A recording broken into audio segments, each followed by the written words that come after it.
Good evening, my friends.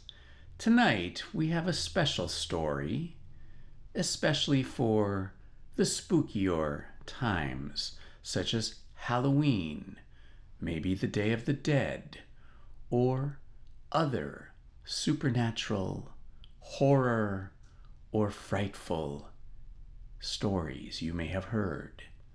Tonight follows that same path. A story by Algernon Blackwood, The Willows. And so we begin with Chapter 1.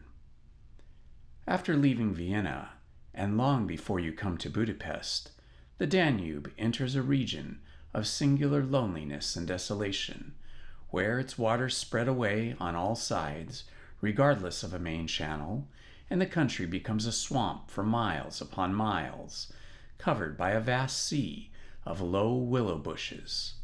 On the big maps, this deserted area is painted in a fluffy blue, growing fainter in color as it leaves the banks, and across it may be seen large straggling letters with the word Sumpfrey, meaning marshes. In high flood, this great acreage of sand, shingle beds, and willow-grown islands is almost topped by the water. But in normal seasons, the bushes bend and rustle in the free winds, showing their silver leaves to the sunshine. In an ever-moving plain of bewildering beauty, these willows never attain the dignity of the trees. They have no rigid trunks. They remain humble bushes, with rounded tops and soft outline, swaying on slender stems that answer to the least pressure of the wind, supple as grasses, and so continually shifting that they may somehow give the impression that the entire plain is moving and alive. For the wind sends waves rising and falling over the whole surface, waves of leaves instead of waves of water, green swells like the sea, too, until the branches turn and lift, and then silvery white as their underside turns to the sun. Happy to slip beyond the control of the stern banks, the Danube here wanders about at will, the intricate network of channels intersecting the islands everywhere with broad avenues down which the waters pour with a shouting sound, making whirlpools, eddies, and foaming rapids, tearing at the sandy banks, carrying away masses of shore and willow clumps, and forming new islands innumerably, which shift daily in size and shape, and possess at best an impermanent life, since the flood time obliterates their very existence. Properly speaking, this fascinating part of the river's life begins soon after Pressburg, and we, in our Canadian canoe, with gypsy tent and frying pan on board, reached it on the crest of a rising flood about mid-July. That very same morning, when the sky was reddening before the sunrise, we had slipped swiftly through still sleeping Vienna, leaving it a couple of hours later a mere patch of smoke against the blue hills of the Wienerwald on the horizon. We had breakfasted below Fischermende, under a grove of birch trees roaring in the wind, and had then swept on the tearing current past Orth, Hainburg, Petronell, the old Roman Cantrinum of Marcus Aurelius, and so under the frowning heights of Felsen, on a spur of the Carpathians, where the march steals in quietly from the left, and the frontier is crossed between Austria and Hungary. Racing at 12 kilometers an hour soon took us well into Hungary, and the muddy waters, sure sign of flood, sent us aground on many a shingle bed, and twisted us like a cork in many a belching whirlpool before the towers of Pressburg showed against the sky. And then the canoe, leaping like a spirited horse, flew at top speed under the gray walls, negotiated safely the sunken chain of the Fliegende Brunk ferry, turned the corner sharply to the left, and plunged on yellow foam into the wilderness of the islands, sandbanks, and swampland beyond, the land of the Willows. The change came suddenly, as when a series of bioscope pictures snaps down on the streets of a town and shifts without warning into the scenery of a lake and forest. We entered the land of desolation on wings, and in less than half an hour there was neither boat nor fishing hut, nor red roof, nor any single sign of human habitation and civilization within sight. The sense of remoteness from the world of humankind, the utter isolation, the fascination of this singular world of willows, winds, and waters, instantly laid its spell upon us both, so that we allowed laughingly to one another that we ought by rights to have held some special kind of passport to admit us, and that we had, somewhat audaciously, come without asking leave into a separate little kingdom of wonder and magic, a kingdom that was reserved for the use of others who had a right to it, with everywhere unwritten warnings to trespassers, for those who had the imagination to discover them. Though still early in the afternoon, the ceaseless buffetings of a most tempestuous wind made us feel weary, and we at once began casting about for a suitable camping ground for the night. But the bewildering character of the islands made landing difficult. The swirling flood carried us inshore and then swept us out again. The willow branches tore our hands as we seized them to stop the canoe, and we pulled many a yard of sandy bank into the water before at length we shot with a great sideways blow from the wind into the backwater and managed to beach the bows in a cloud of spray. Then we lay panting and laughing after our exertations on the hot yellow sand, sheltered from the wind and in the full blaze of a scorching sun, a cloudless blue sky above, and an immense army of dancing, shouting willow bushes closing in from all sides, shining with spray and clapping their thousand little hands as though to applaud the success of our efforts. "What a river," I said to my companion, thinking of all the way we have traveled from the source in the Black Forest, and how we had often been obliged to wade and push in the upper shallows at the beginning of June. "I won't stand much nonsense now, will it?" he said, pulling the canoe a little farther into safety up the sand, and then composing himself for a nap. I lay by his side, happy and peaceful in the bath of the elements, water, wind, sand, and the great fire of the sun, thinking of the long journey that lay behind us, and of the great stretch before us to the Black Sea, and how lucky I was to have such a delightful and charming traveling companion as my friend, the Swede. We had made many similar journeys together, but the Danube, more than any other river I knew, impressed us from the very beginning with its aliveness, from its tiny bubbling entry into the world among the pinewood gardens of Donschenischen, until this moment, when it began to play the great river game of losing itself among the deserted swamps, unobserved, unrestrained. It had seemed to us like following the growth of some living creature, sleepy at first, but later developing violent desires as it became conscious of its deep soul.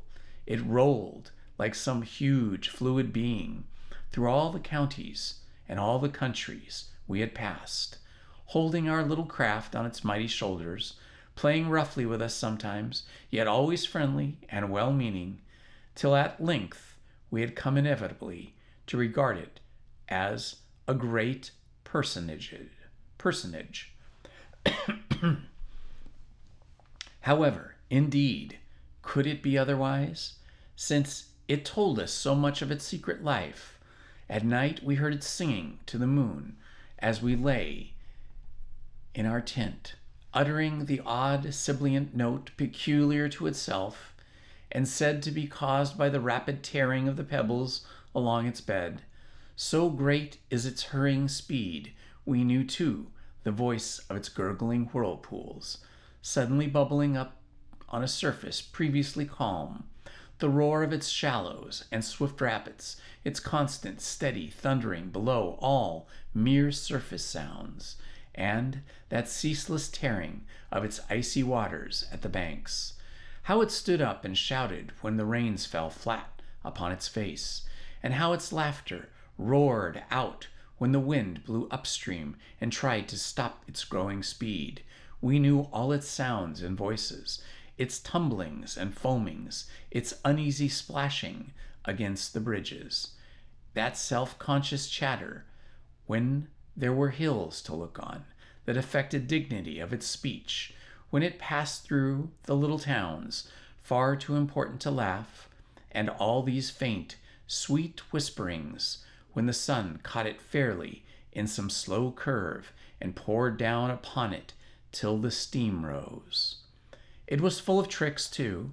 In its early life, before the great world knew it, there were places in the upper reaches, among the Sabian forest, when yet the first whispers of its destiny had not reached it, where it elected to disappear through holes in the ground, to appear again on the other side of the porous limestone hills, and start a new river with another name, leaving too so little water in its own bed that we had to climb out and wade and push the canoe through miles of shallows.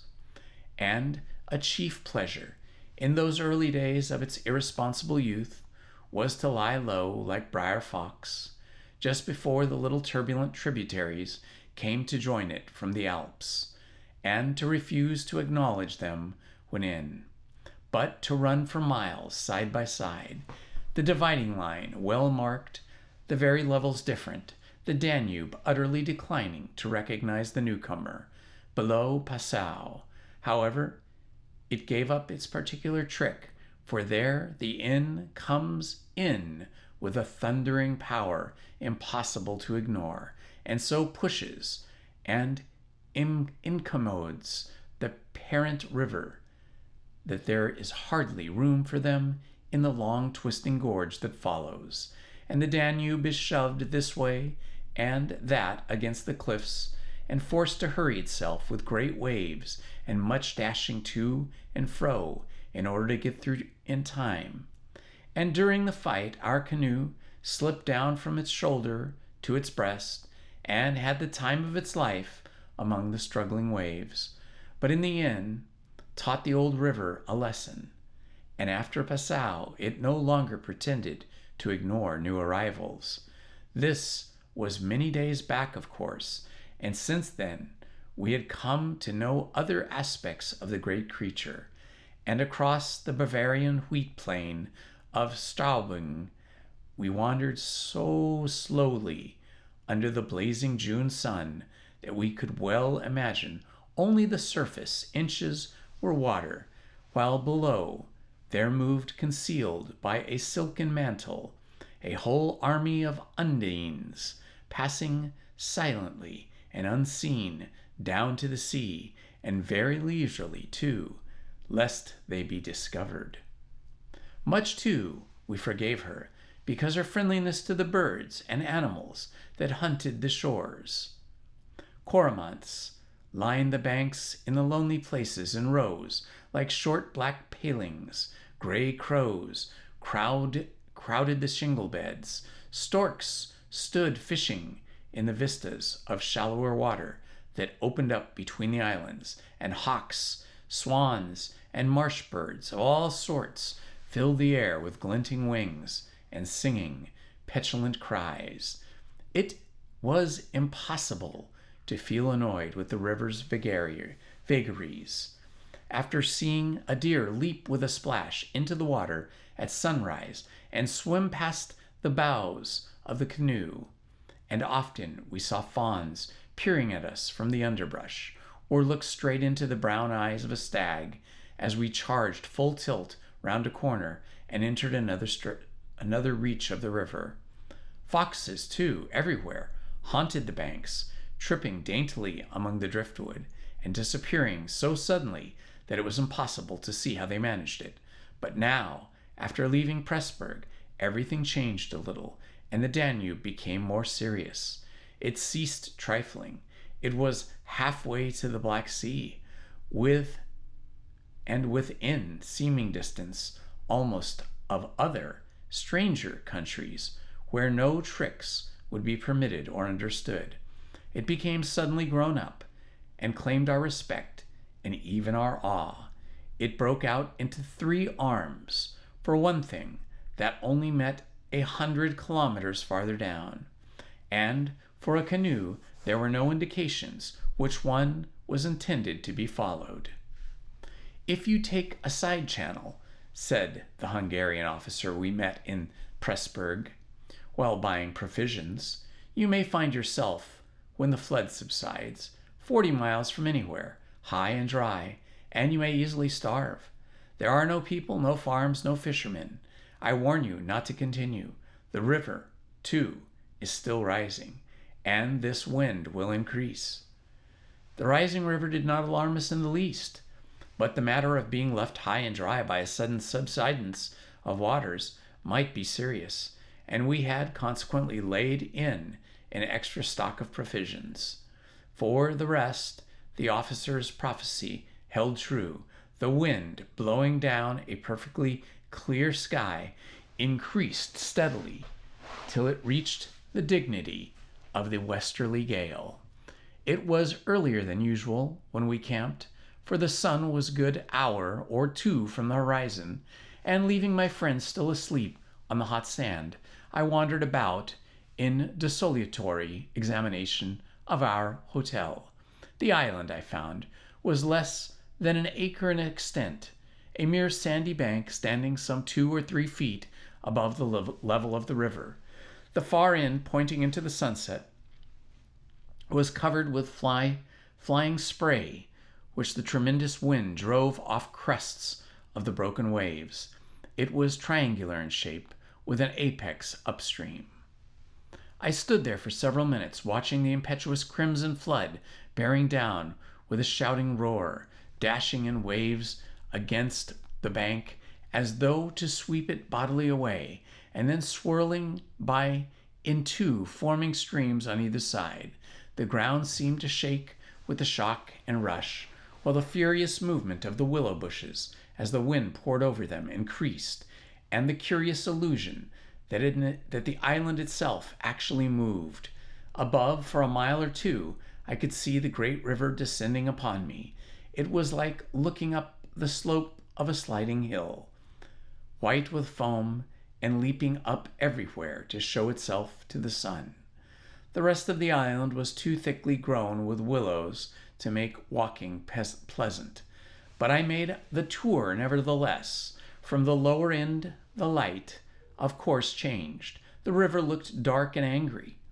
Only the backs of the flying waves were visible, streaked with foam and pushed forcibly by the great puffs of wind that fell upon them from behind. For a short time it was visible, pouring in and out among the islands, and then disappearing with a huge sweep into the willows, which closed about it like a herd of monstrous antediluvian creatures crowding down to drink. They made me think of a gigantic sponge-like growths that sucked the river up into themselves. They caused it to vanish from sight.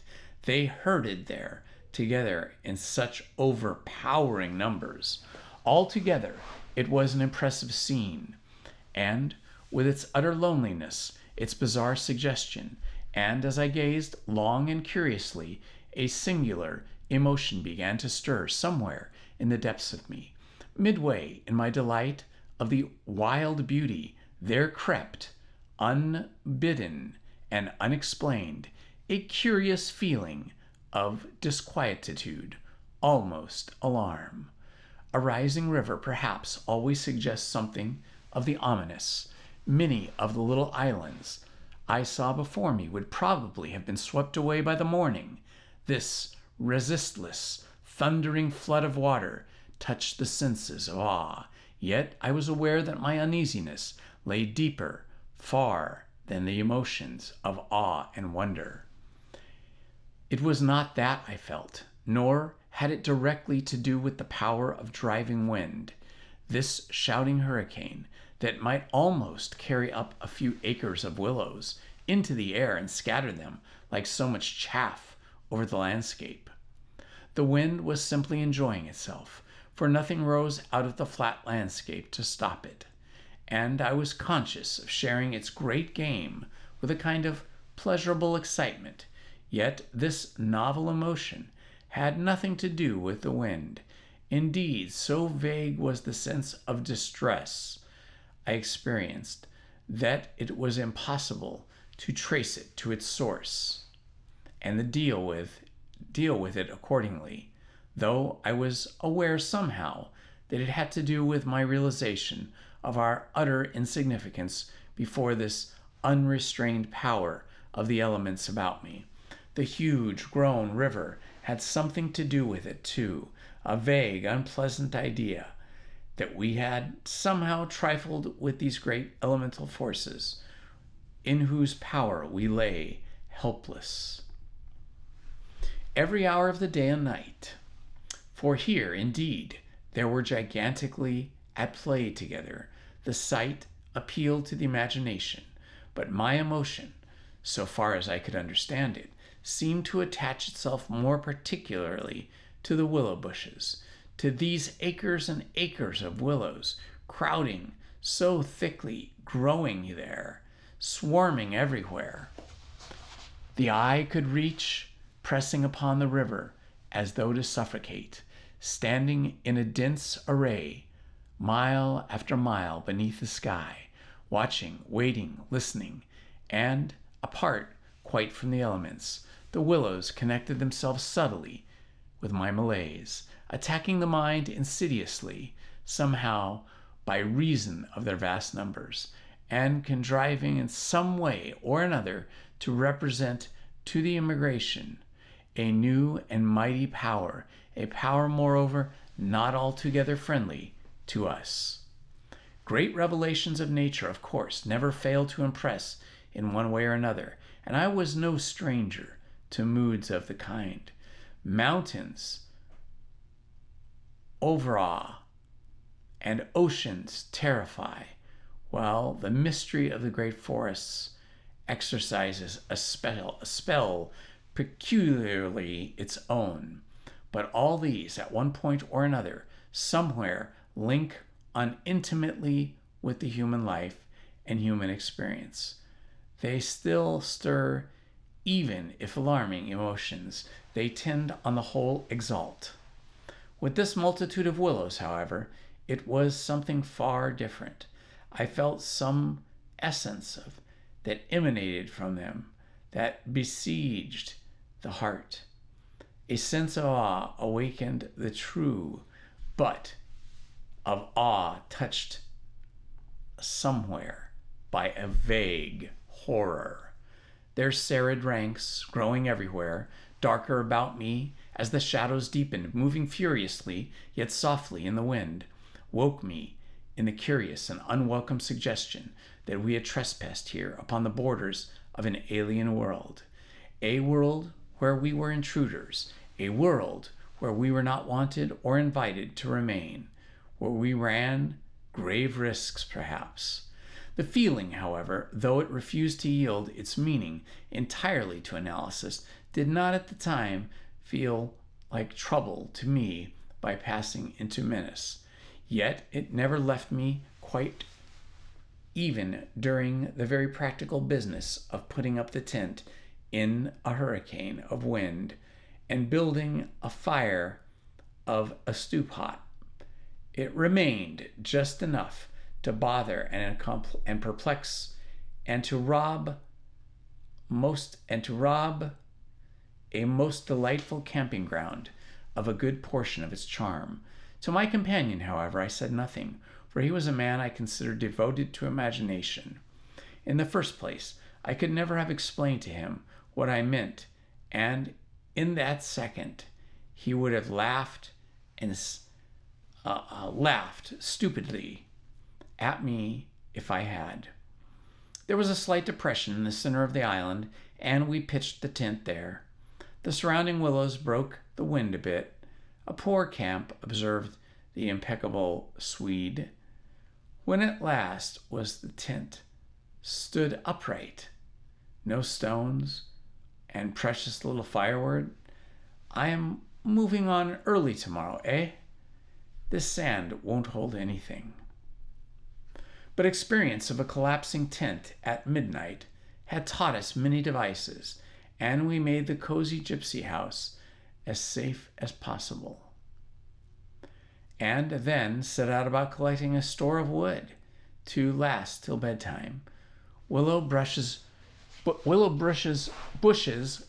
dropped no branches, and driftwood was our only source of supply. We hunted the shores pretty thoroughly. Everywhere the banks were crumbling as the rising flood tore at them and carried them away, great portions with a splash and a gurgle. The island's much smaller than when we had landed, said the accurate Swede. It won't last long at this rate. We'd better drag the canoe close to the tent and be ready to start at a moment's notice. I shall sleep in my clothes. He was a little distance off, climbing along the bank, and I heard his rather jolly laugh as he spoke. By Jove, I heard him call.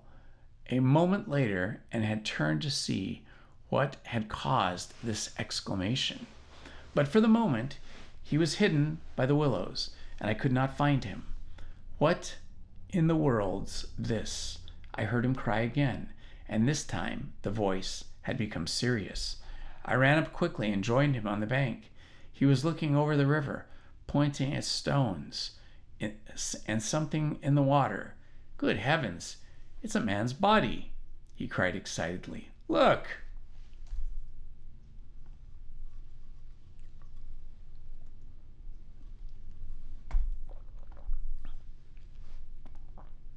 A black thing, turning over and over in the foaming waves, swept rapidly past. It kept disappearing and coming up to the surface again. It was about 20 feet from the shore, and just as it was opposite to where we stood, it lurched round and looked straight at us. We saw its eyes reflecting the sunset, the gleaming in odd yellow as the body turned over. Then it gave a swift, gulping plunge and dived out of sight in a flash. An otter, by gad! We exclaimed in the same breath, laughing. It was an otter, alive and out on the hunt, yet it had looked exactly like the body of a drowned man, turning helplessly in the current. Far below, it came to the surface once again, and we saw its black skin, wet and shining in the sunlight. Then, too, just as we turned back, our arms full of driftwood, another thing happened to recall us to the river bank. This time, it really was a man, and what was more, a man in a boat. Now, a small boat on the Danube was an unusual sight at any time, but this was a deserted region, and at a flood time, it was so unexpected to constitute a real event. We stood and stared. Whether it was due to the slanting sunlight or the refraction from this wonderfully illuminated water, I cannot say. But whatever the cause, I found it difficult to focus my sight properly upon the flying apparition. It seemed, however, to be a man standing upright in a sort of flat-bottomed boat, steering with a long oar, and being carried down the opposite shore at a tremendous pace. He apparently was looking across in our direction, but what the distance was too great and the light too uncertain for us to make out very plainly what he was about. It seemed to me that he was gesticulating and making signs at us. His voice came across the water to us, shouting something furiously, but the wind downed it so that no single word was audible. There was something curious about the whole appearance. The man, the boat, the sign, the voice, that made an impression on me, and all in proportion to its size. He's crossing himself, I cried. Look, He's making the sign of the cross." "I believe you're right," Sweet said, shading his eyes with a hand and watching the man out of sight. He seemed to be gone in a moment, melting away down there into the sea of the willows, where the sun caught him in the bend of the river and turned them into a great crimson wall of beauty. Mist, too, had begun to ruse, so the air was hazy. "But what in the world is he doing at nightfall on this flooded river?" I said, half to myself. "Where is he going to be at such time? And what did he mean by his signs and shouting? Do y'all think he wished to warn us about something?" We saw our smoke and thought we were spirits, probably. That is, he saw our smoke and thought we were spirits, probably, laughed my companion. "These Hungarians believe in all sorts of rubbish. You remember the shopwoman at Pressburg warned us that no one ever landed there or landed here because it belonged to some sort of beings outside man's world. I suppose they believe in fairies and elementals, possibly demons too. That peasant in the boat saw people on the islands for the first time in his life. He nodded after a slight pause, and it scared him, that's all. The Swede's tone of voice was not convincing, and his manner lacked something that was unusually there. Or maybe it was usually there. I noted the change instantly while we talked, though without being able to label it precisely. If they had enough imagination, I laughed loudly. I remember trying to make such a noise as I could. They might well people a place like this with the old gods of antiquity. The Romans must have haunted all this region, more or less, with their shrines and their sacred groves and elemental deities. The subject dropped, and we returned to our stew pot, for my friend was not given to an imaginative conversation as a rule. However, just then, I remember feeling distinctively glad that he was not imaginative. His stolid practice nature suddenly seemed to me welcome and comforting. It was an admirable temperament. I felt he could steer down rapids like a red Indian, shoot dangerous bridges and the whirlpools better than any white man I ever saw in a canoe. He was a grand fellow. For an adventurous trip, a tower of strength, when untoward things happened. I looked at his strong face and his light curly hair, and he straggled along under his pile of driftwood, twice the size of mine. I experienced a feeling of relief. Yes, I was distinctly glad just then that the Swede was, and what he was, and that he never made remarks that suggested more than they said. "The river's still rising, though," he added, as if following someone's thoughts out of his own. The dropping his load with a gasp. "The island will be under water in 2 days if it goes on." "I wish the wind would go slow," I said. I don't care a fig for the river. The flood, indeed, had no terrors for us.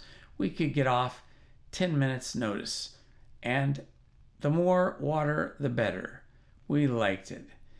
It meant an interesting current of obliteration of the treacherous shingle beds, and so often threatened to tear the bottom of our canoe.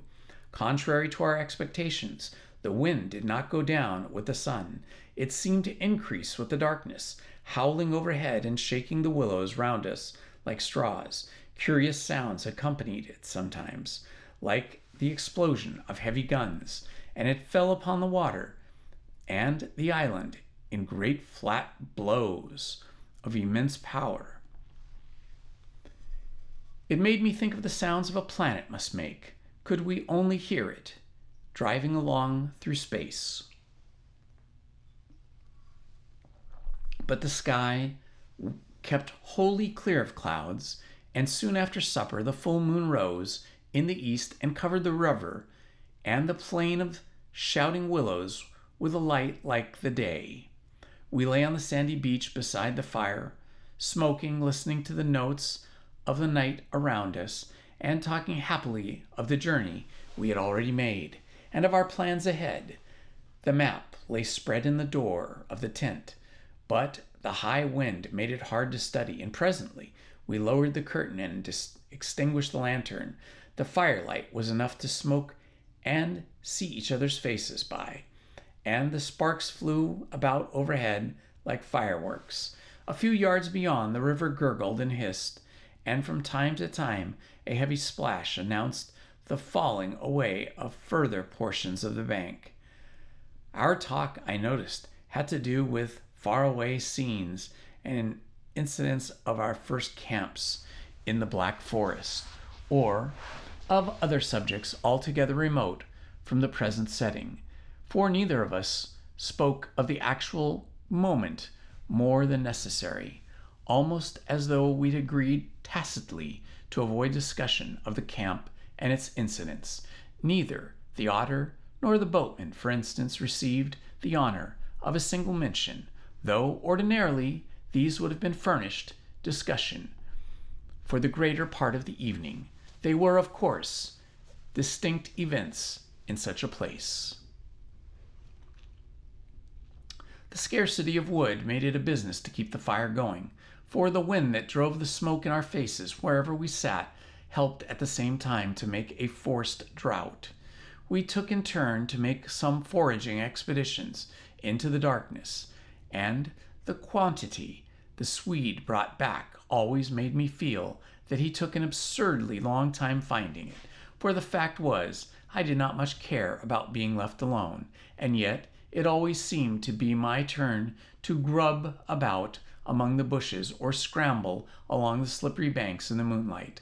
The long day's battle with wind and water, such wind as such water, had tired us both, and an early bed was the obvious program. Yet neither of us made the move for the tent. We lay there, tending the fire, talking in desultory fashion, peering about us into the dense willow bushes and listening to the thunder of the wind.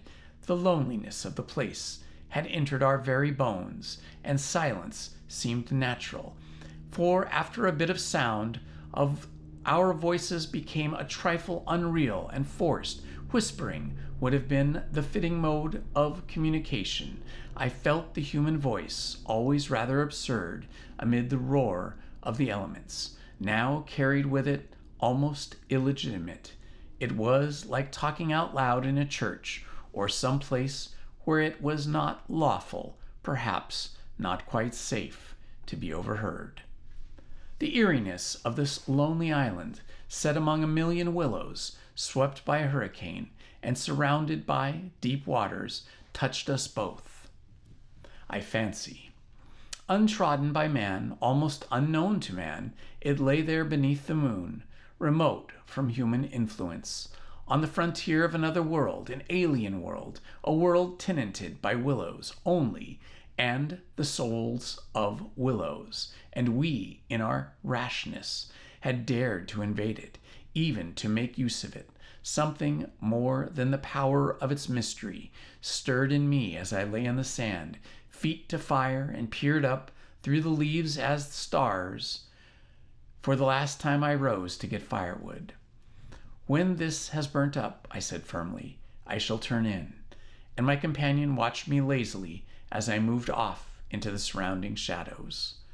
For an unimaginative man, I thought he seemed unusually receptive that night, unusually open to the suggestion of things other than sensory. He, too, was touched by the beauty and the loneliness of the place.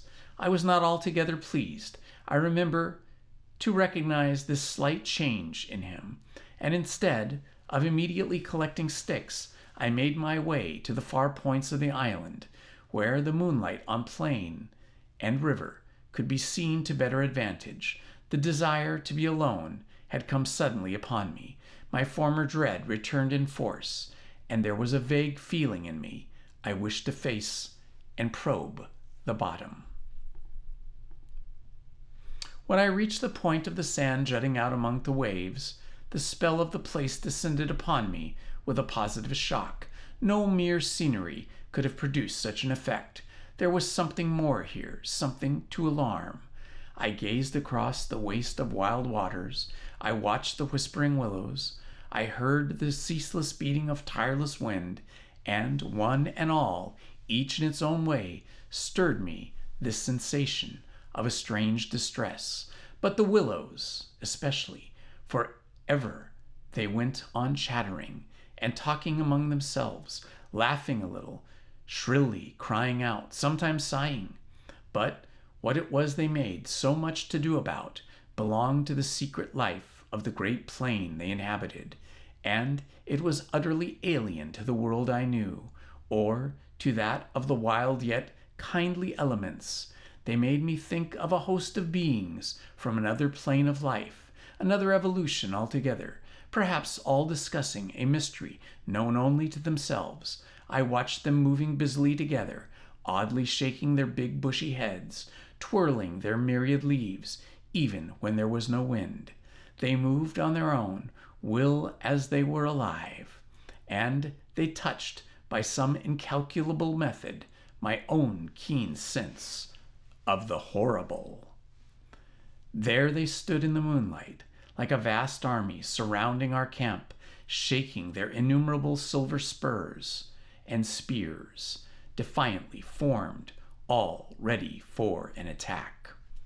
The psychology of places, for some imaginations at least, is very vivid for the wanderer. Especially camps have their note, either of welcome or rejection.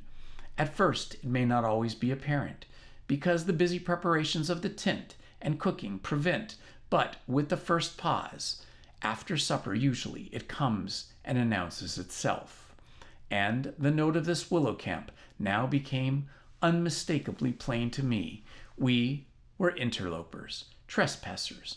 We were not welcome.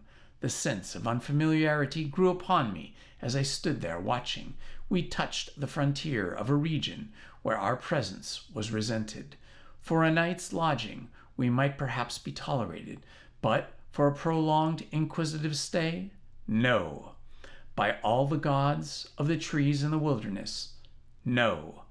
We were the first human influences upon this land and this island, and we were not wanted. The willows were against us.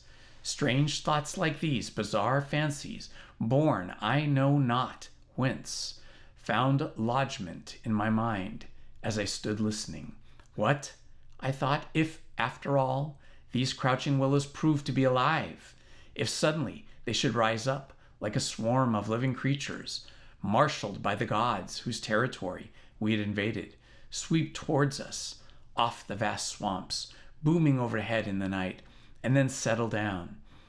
As I looked, it was easy to imagine that they actually moved, crept nearer, retreated a little, huddled together in masses, hostile, waiting for the great wind that should finally start them a-running. I could have sworn their aspect changed a little, and their ranks deepened and pressed more closely together. The melancholy shrill cry of a night bird sounded overhead, and suddenly I nearly lost my balance as a piece of the bank I stood upon fell with a great splash into the river.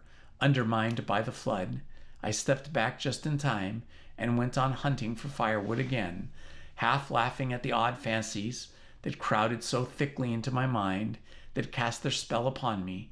I recalled the Swede's remark about moving on the next day, and I was just thinking that I fully agreed with him, when I turned with a start and saw the subject of my thoughts standing immediately in front of me. He was quite close. The roar of the elements had covered his approach. "You've been gone so long," he shouted above the wind. "I thought something must have happened to you." But there was that in his tone, and a certain look in his face as well, that conveyed to me more than his usual words, and in a flash I understood the real reason for his coming. It was because the spell of the place had entered his soul too, and he did not like being alone. "River still rising," he cried, pointing to the flood in the moonlight, "and the wind is simply awful." He always said the same thing, but It was a cry for companionship that gave the real importance to his words. "Luckily," I cried back, "our tent's in the hollow. I think it'll hold all right." I added something about the difficulty of finding wood in order to explain my absence, but the wind caught my words and flung them across the river, so that he did not hear, but just looked at me through the branches, nodding his head. "Luckily, if we get away without disaster," he shouted, or words to that effect, and I remember feeling half angry with him for putting the thought into words, for it was exactly what I felt myself.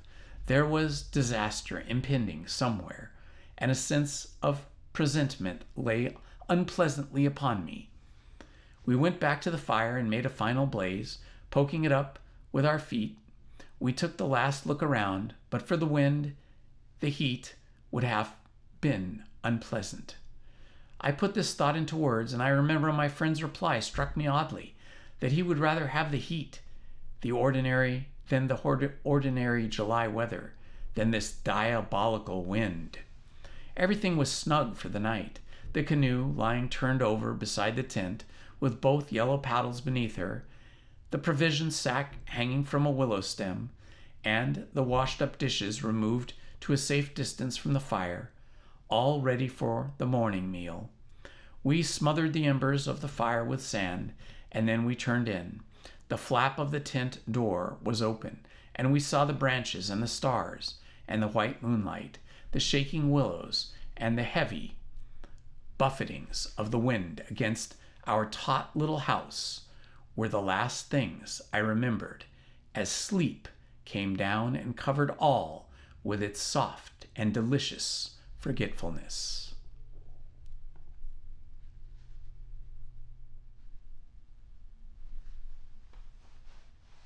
The Willows, Chapter 2. Suddenly I found myself lying awake, peering from my sandy mattress through the door of the tent. I looked at my watch pinned against the canvas and saw the bright moonlight that it was past 12 o'clock, the threshold of a new day, and I had therefore slept a couple of hours. The Swede was asleep still beside me. The wind howled as before. Something plucked at my heart and made me feel afraid. There was a sense of disturbance in my immediate neighborhood. I sat up quickly and looked around. The trees were swaying violently to and fro as the gusts smote them, but our little bit of green canvas lay snugly safe in a hollow, for the wind passed over it without meeting enough resistance to make it vicious. The feeling of disquietude did not pass, however, and I crawled quietly out of the tent to see if our belongings were safe. I moved carefully so as not to awaken my companion. A curious excitement was on me. I was halfway out, kneeling on all fours, when my eye first took in that the tops of the bushes opposite, with their moving tracery of leaves, made shapes against the sky. I sat back on my haunches and stared. It was incredible, surely, but there, opposite and slightly above, were shapes of some indeterminate sort among the willows, and as the branches swayed in the wind, they seemed to group themselves about these shapes, forming a series of monstrous outlines that shifted rapidly beneath the moon. Close, about 50 feet in front of me, I saw these things. My first instinct was to awaken my companion, that he too might see them, but something made me hesitate. The sudden realization, probably, that I should not welcome corroboration, and meanwhile I crouched there staring in amazement with my smarting eyes. I was wide awake. I remember saying to myself that I was not dreaming. They first became properly visible, these huge figures, just within the tops of the bushes, immense, bronze-colored, moving, and wholly independent of the swaying of the branches. I saw them plainly, and noted now. I came to examine them more calmly, and they were very much larger than human, and indeed that something in their appearance proclaimed them to be not human at all. Certainly they were not merely the moving tracery of branches against the moonlight. They shifted independently. They rose upwards in a continuous stream from earth to sky. vanishing utterly as soon as they reached the dark of the sky. They were interlaced with one another, making a great column, and I saw their limbs and huge bodies melting in and out of each other, forming this serpentine line that bent and swayed and twisted spirally with the contortions of the wind-tossed trees. They were nude. They were nude! Fluid shapes passing up the bushes, within the leaves almost, rising up in a living column into the heavens. Their faces I never could see. Unceasingly they poured upwards, swaying in great bending curves, with a hue of dull bronze upon their skins. I stared, trying to force every atom of vision from my eyes. For a long time I thought they must every moment disappear and resolve themselves into the movements of the branches, and prove to be an optical illusion. I searched everywhere for a proof of reality, when all the while I understood quite well that the standard of reality had changed. For the longer I looked, the more certain I became that these figures were real and living, though perhaps not according to the standards that the camera and the biologist would insist upon. Far from feeling fear, I was possessed with a sense of awe and wonder, such as I have never known. I seemed to be gazing at the personified elemental forces of this haunted and primeval region. Our intrusion had stirred the powers of the place into activity. It was we who were the cause of the disturbance, and my brain filled to bursting with stories and legends of the spirits and deities of places that have been acknowledged and worshipped by men in all ages of the world's history. But before I could arrive at any possible explanation, something impelled me to go further out, and I crept forward on the sand and stood upright. I felt the ground still warm under my bare feet. The wind tore at my hair and my face, and the sound of the river burst upon my ears with a sudden roar. These things I knew were real, and proved that my senses were acting normally. Yet the figures still rose from the earth to heaven, silent, majestically, in a great spiral of grace and strength that overwhelmed me at length with a genuine deep emotion of worship. I felt that I must fall down and worship, absolutely worship. Perhaps in another minute I might have done so, when a gust of wind swept against me with such force it blew me sideways, and I nearly stumbled and fell. It seemed to shake the dream violently out of me. At least it gave me another point of view somehow. The figures still remained, still ascended into heaven from the heart of the night. But my reason at last began to assert itself. It must be a subjective experience, I argued. None the less real for that, but still subjective. The moonlight and the branches combined to work out these pictures upon a mirror of my imagination, and for some reason I projected them outwards and made them appear objective. I knew this must be the case, of course. I took courage and began to move forward across the open branches and patches of sand. By Jove, though, was it all hallucination? Was it merely subjective? Did not my reason argue in the old futile way from the little standard of the known? I only know that the great column of figures ascended darkly into the sky for what seemed a very long period of time, and with a very complete measure of reality, as most men are accustomed to gauge reality. Then suddenly they were gone. And once they were gone, and the immediate wonder of their great presence had passed, fear came down upon me with a cold rush. The esoteric meaning of this lonely and haunted region suddenly flamed up within me, and I began to tremble dreadfully. I took a quick look around, a look of horror that came near to panic, calculating vainly ways of escape, and then, realizing how helpless I was to achieve anything really effective, I crept back silently into the tent and lay down again upon my sandy mattress, first lowering the door curtain to shut out the sight of the willows in the moonlight, and then burying my head as deeply as possible beneath the blankets to deaden the sound of the terrible wind. The Willows, Chapter 3. As though further to convince me that I had not been dreaming, I remember that it was a long time before I fell again into a troubled and restless sleep. And even then, only the upper crust of me slept, and underneath there was something that never quite lost consciousness, but lay alert and on the watch. But this second time I jumped up with a genuine start of terror. It was neither the wind nor the river that awoke me, but the slow approach of something that caused the sleeping portion of me to grow smaller and smaller, till at last it vanished altogether, and I found myself sitting bolt upright listening. Outside there was a sound of multitudinous little patterings. They had been coming, I was aware, for a long time, and in my sleep they had first become audible. I sat there nervously wide awake, as though I had not slept at all. It seemed to me that my breathing came with difficulty, and that there were a great weight upon the surface of my body. In spite of the hot night, I felt clammy with cold and shivered. Something surely was pressing steadily against the sides of the tent and weighing down upon it from above. Was it the body of the wind? Was it the pattering rain? The dripping of the leaves? The spray blown from the river by the wind and gathering in big drops? I thought quickly of a dozen things. Then suddenly the explanation leaped into my mind. A bough from the poplar, the only large tree on the island, had fallen with the wind, still half caught by the other branches. It would fall within the next gust and crush us.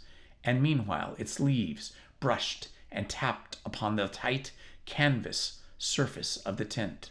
I raised a loose flap and rushed out, calling to the Swede to follow. But when I got out and stood upright, I saw that the tent was free. There was no hanging bough. There was no rain or spray. Nothing approached. A cold gray light filtered down through the bushes and lay on the faintly gleaming sand. Stars still crowded the sky directly overhead. The wind howled magnificently, but the fire no longer gave out any glow, and I saw the east reddening in streaks through the trees. Several hours must have passed since I stood there before watching the ascending figures. The memory of it now came back to me horribly, like an evil dream. Oh, how tired it made me feel, that ceaseless raging wind. Yet, though the deep lassitude of sleeplessness that night was on me, my nerves were tingling with the activity of an equally tireless apprehension, and all the idea of repose was out of the question. The river, I saw, had risen further. Its thunder filled the air, and a fine spray made itself felt through my thin sleeping shirt. Yet nowhere did I discover the slightest evidence of anything to cause alarm. This deep, prolonged disturbance in my heart remained wholly unaccounted for. My companion had not stirred when I called him, and there was no need to waken him now. I looked about me carefully, noting everything, and turned over the canoe, the yellow paddles, 2 of them, I'm certain, the provision sack, and the extra lantern hanging together from a tree, and crowding everywhere about me, enveloping all, the willows, those endless, shaking willows. A bird uttered its morning cry, and a string of ducks passed with whirring flight overhead in the twilight. The sand whirled dry and stinging about my bare feet in the wind. I walked round the tent and then went out a little way into the bush, so I could see across the river to the farther landscape, and the same profound yet indefinable emotion of distress seized upon me again as I saw the interminable sea of bushes stretching to the horizon, looking ghostly and unreal in the wan of light of dawn. I walked softly here and there, still puzzling over the odd sound of the indefinite pattering, and of that pressure upon the tent that wakened me. It must have been the wind, I reflected, the wind bearing upon the loose, hot sand, driving the dry particles smartly against the taut canvas, the wind dropping heavily upon our fragile roof. Yet all the time my nervousness and malaise increased appreciably. I crossed over to the farther shore and noted how the coastline had altered in the night, and what masses of sand the river had torn away. I dipped my hands and feet into the cool current and bathed my forehead. Already there was a glow of sunrise in the sky and the exquisite freshness of coming day. On my way back, I passed purposefully beneath the very bushes where I had seen the column of figures rising into the air. And midway among the clumps, I suddenly found myself overtaken by a sense of vast terror. From the shadows, a large figure swiftly by. Someone passed me, as sure as ever a man did. It was a great staggering blow from the wind that helped me forward again. And once out in more open space, the sense of terror diminished strangely. The winds were about and walking, I remember saying to myself, for the winds often moved like great presences under the trees, and altogether the fear that hovered about me was such an unknown and immense kind of fear, so unlike anything I had ever felt before, that it woke a sense of awe and wonder in me that did much to counteract its worst effects. And when I reached a high point in the middle of the island, from which I could see the wide stretch of river, crimson in the sunrise, the whole magical beauty of it all was so overpowering that a sort of wild yearning woke in me and almost brought a cry up into the throat.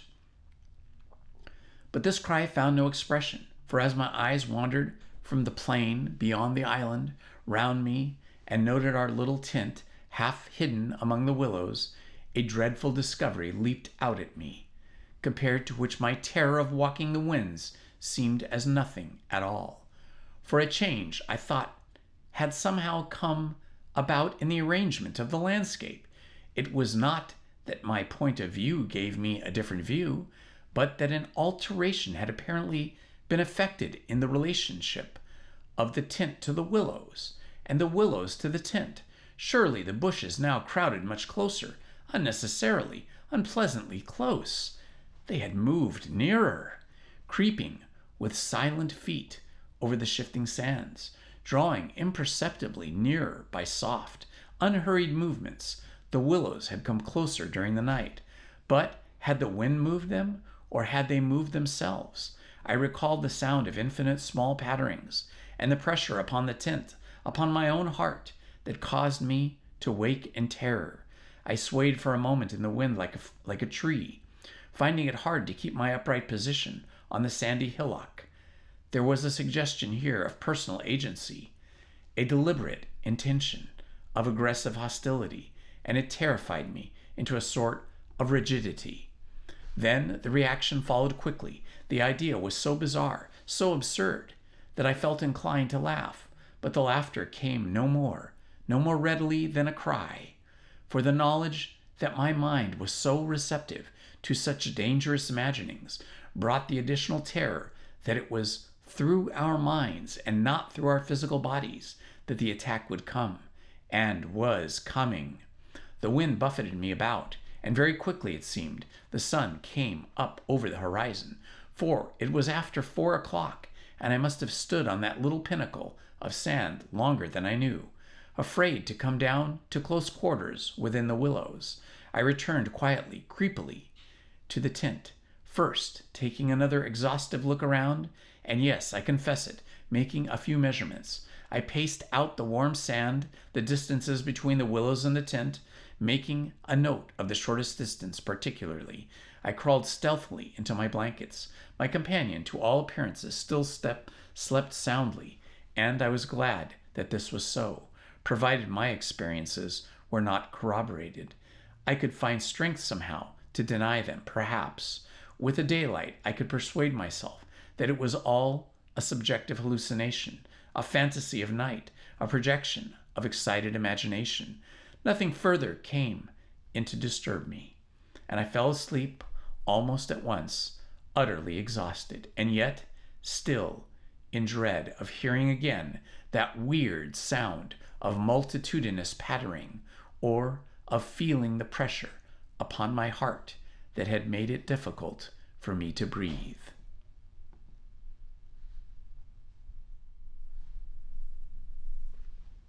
The Willows, Chapter 4. The sun was high in the heavens when my companion woke me from a heavy sleep and announced that the porridge was cooked and there was just time to bathe. The grateful smell of frizzling bacon entered the tent door. "River still rising," he said, "and several islands out on the midstream have disappeared altogether. Our own island's much smaller. Any wood left?" I asked sleepily. "The wood and the island will finish tomorrow in a dead heat," he laughed, "but there's enough to last us till then." I plunged in from the point of the island, which had indeed altered a lot in size and shape during the night, and was swept down in a moment to the landing place opposite the tent. The water is icy, and the banks flew by like the country from the express train. Bathing under such conditions was exhilarating, and the terror of the night seemed cleansed out of me by a process of evaporation in the brain. The sun was blazing hot. Not a cloud showed itself anywhere. The wind, however, had not abated one little jot. Quite suddenly, then, the implied meaning of the Swede's words flashed across me, showing that he no longer wished to leave post-haste, and had changed his mind. Enough to last till tomorrow. He assumed we should stay on the island another night. It struck me as odd. The night before he was so positive the other way. How had he come to change his mind about it all? Great crumblings of the banks occurred at breakfast, with heavy splashing and clouds of spray, which the wind brought into our fry pan, and my fellow traveler talked incessantly about the difficulty of the Vienna Pest steamers must have to find the channel in the flood. But his state of mind interested and impressed me far more than the state of the river or the difficulties of the steamers. He had changed somehow since the evening before. His manner was different, a trifle excited, a trifle shy, with a sort of suspicion about his voice and gestures. I hardly know how to describe it now, in cold blood, but at the same time I remember being quite certain of one thing, that he had become frightened. He ate very little breakfast, and for once omitted to smoke his pipe. He had the map spread open beside him, and kept studying its markings. "We'd better get off sharp in an hour," I said presently, feeling for an opening that must bring him indirectly to a partial confession, at any rate. And his answer puzzled me uncomfortably. "Rather, if they'll let us." "Who'll let us?" "The elements?" I asked quickly, with affected indifference. "The powers of this awful place, whoever they are," he replied, keeping his eyes on the map. "The gods are here, if they are anywhere in the world at all." "The elements are always the true immortals," I replied, laughing as naturally as I could manage, yet knowing quite well that my face reflected my true feelings when he looked up gravely at me and spoke across the smoke. "We shall be fortunate if we get away without further disaster." This was exactly what I had dreaded, and I screwed myself up to the point of the direct question. It was like agreeing to allow the dentist to extract the tooth. It had come anyhow in the long run, and the rest was all pretense. "Further disaster? Why, what's happened?" "For one thing, the steering paddle's gone," he said quietly. "The steering paddle's gone?" I repeated, greatly excited, for this was our rudder, and the Danube in a flood without a rudder was suicide. "But what?" "And there's a tear in the bottom of the canoe," he added, with a genuine little tremor in his voice. I continued staring at him, able only to repeat the words in his face somewhat foolishly. There, in the heat of the sun, and on this burning sand, I was aware of a freezing atmosphere descending round us. I got up to follow him, for he was merely nodding his head gravely, and led the way towards the tent a few yards on the other side of the fireplace. The canoe still lay there, as I had seen it in the night, ribs upmost, the paddles, or rather the paddle, on the sand beside her. "There's only one," he said, stooping to pick it up, "and here's the rent in the baseboard." It was on the tip of my tongue to tell him that I had clearly noticed 2 paddles a few hours before, but a second impulse made me think better of it. I said nothing. I approached to see. There was a long, finely made tear in the bottom of the canoe where a little slither of wood had been neatly taken clean out. It looked as if the tooth of a sharp rock or snag had eaten down her length. The investigation showed the hole went right through. Had we launched out with her without observing it, we most inevitably would have foundered. At first, the water would have made the wood swell so as to close the hole, but once in the midstream, the water would have poured in, and the canoe, never more than 2 inches above the surface, would have filled and sunk very rapidly. There, you see an attempt to prepare a victim for sacrifice, I heard him saying, more to himself than me. 2 victims, rather, he added as he bent over and ran his fingers along the slit. I began to whistle, a thing I always do unconsciously when utterly nonplussed, and purposefully paid no attention to his words. I was determined to consider them foolish.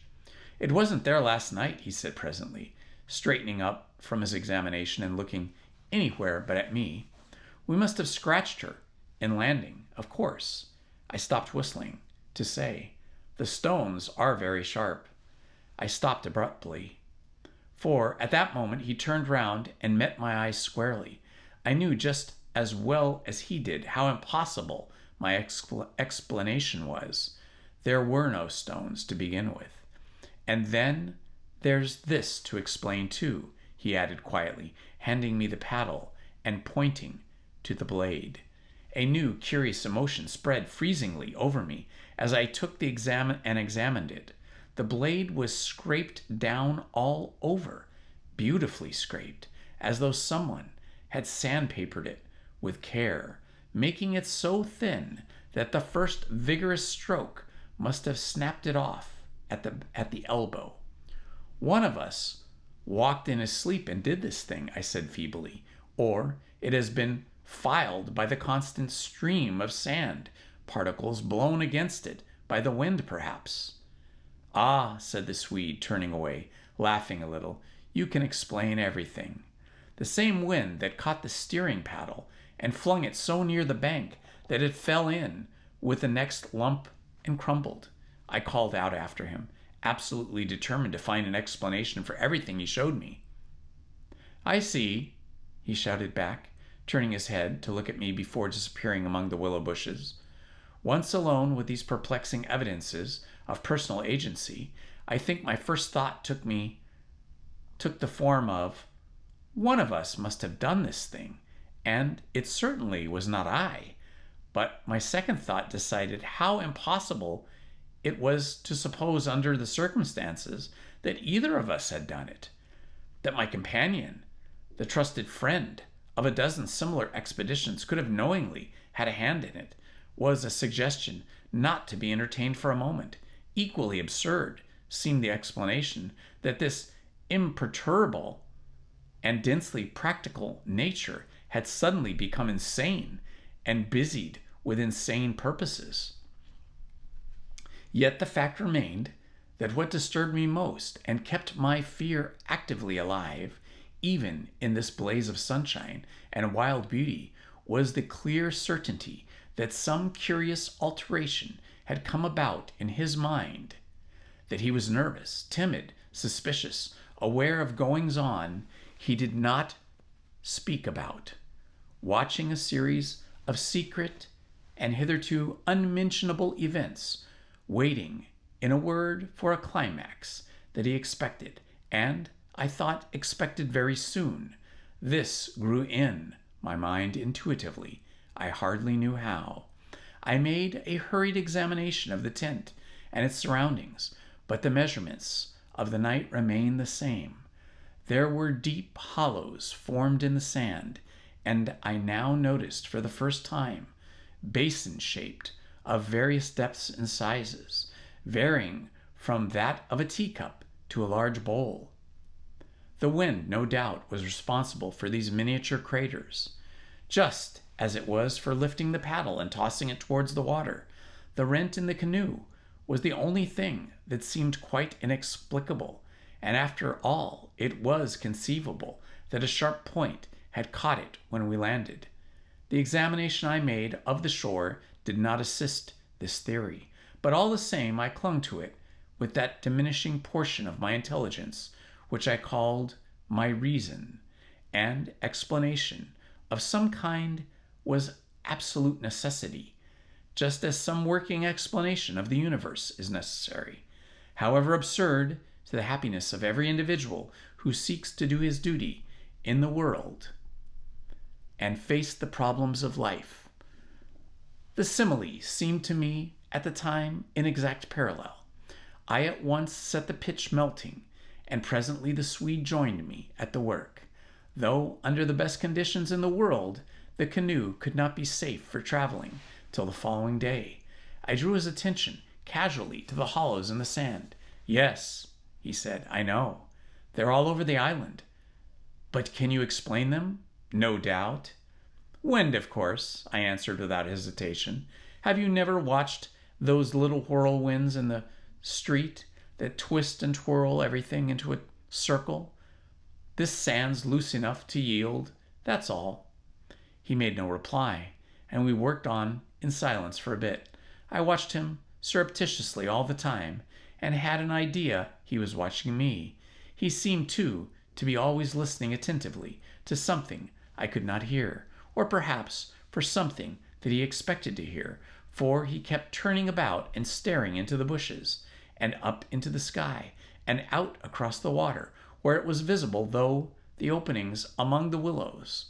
Sometimes he even put his hand to his ear and held it there for several minutes. He said nothing to me, however, about it, and I asked no questions.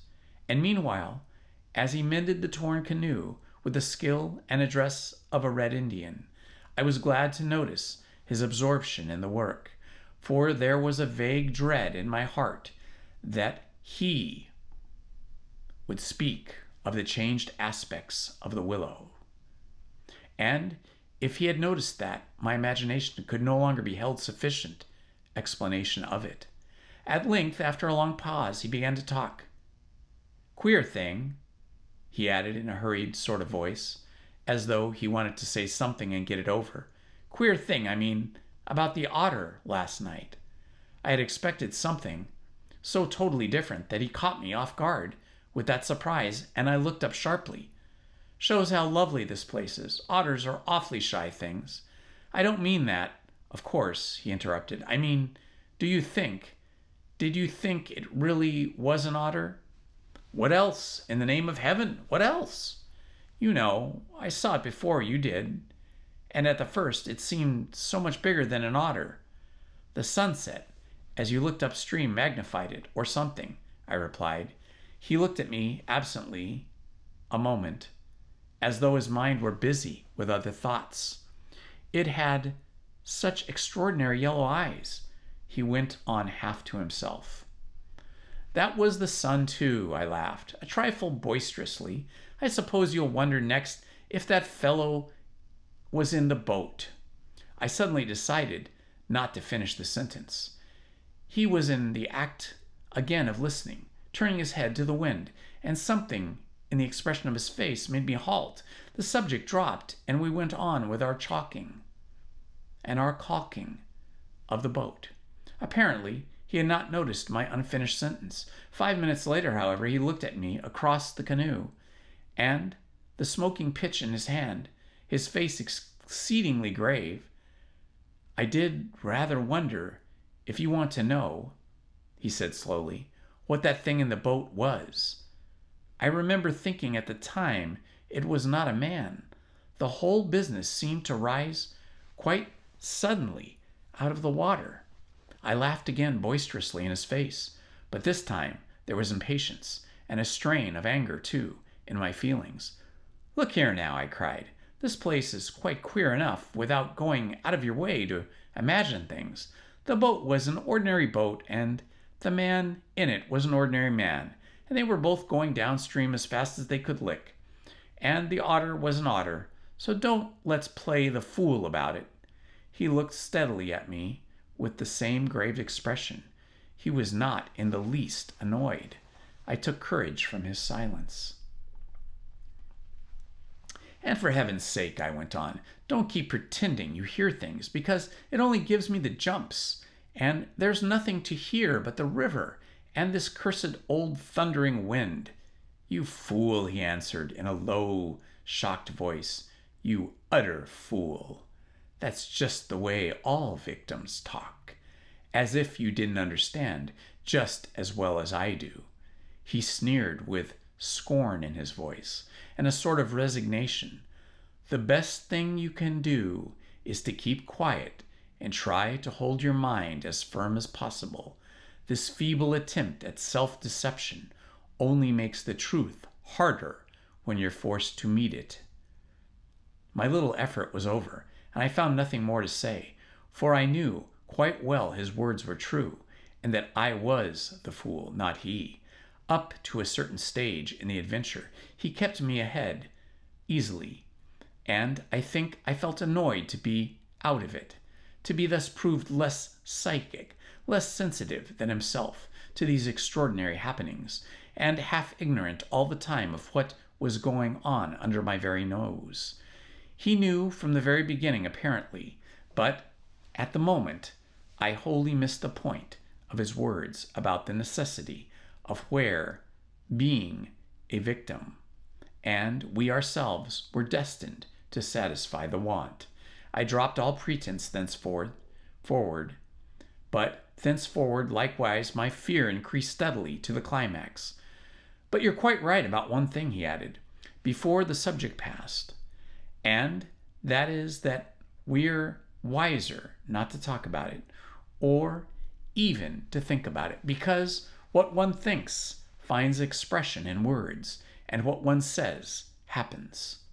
That afternoon, while the canoe dried and hardened, we spent trying to fish, testing the leak, collecting wood, and watching the enormous flood of rising water.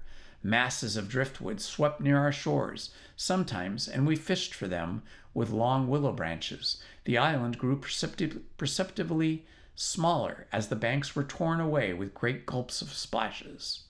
The weather kept brilliantly fine till about 4 o'clock, and then for the first time for 3 days the wind showed signs of abating. Clouds began to gather in the southwest, spreading thence slowly over the sky. This lessening of the wind came as a great relief, for the incessant roaring, banging, and thundering had irritated our nerves. Yet the silence that came about 5 o'clock with its sudden cessation was, in a manner, quite as oppressive. The booming of the river had everything in its own way then. It filled the air with deep murmurs, more musical than the wind noises, but infinitely more monotonous.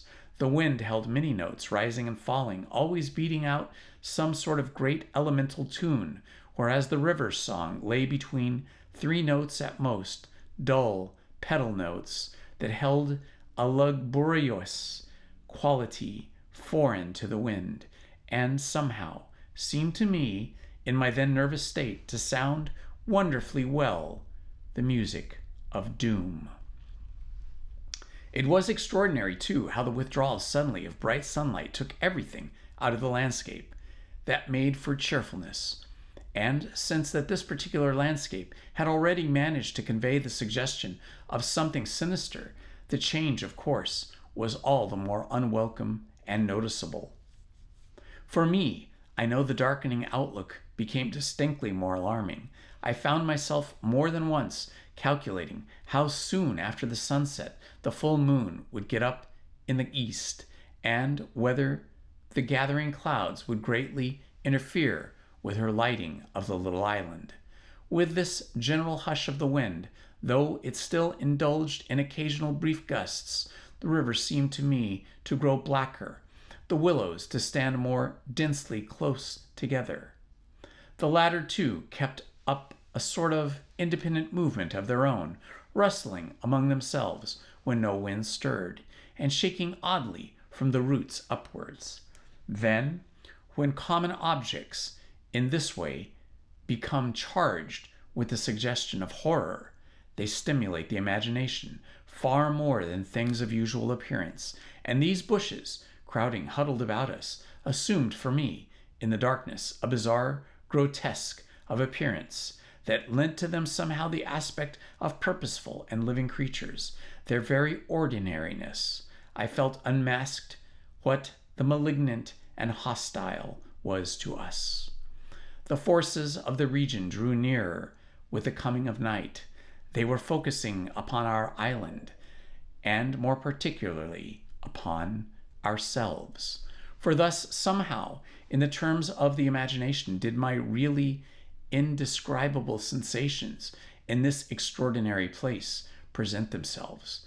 I had slept a good deal in the early afternoon, and had thus recovered somewhat of the exhaustion of my disturbed night, but this only served apparently to render me more susceptible than before to the obsessing spell of the haunting.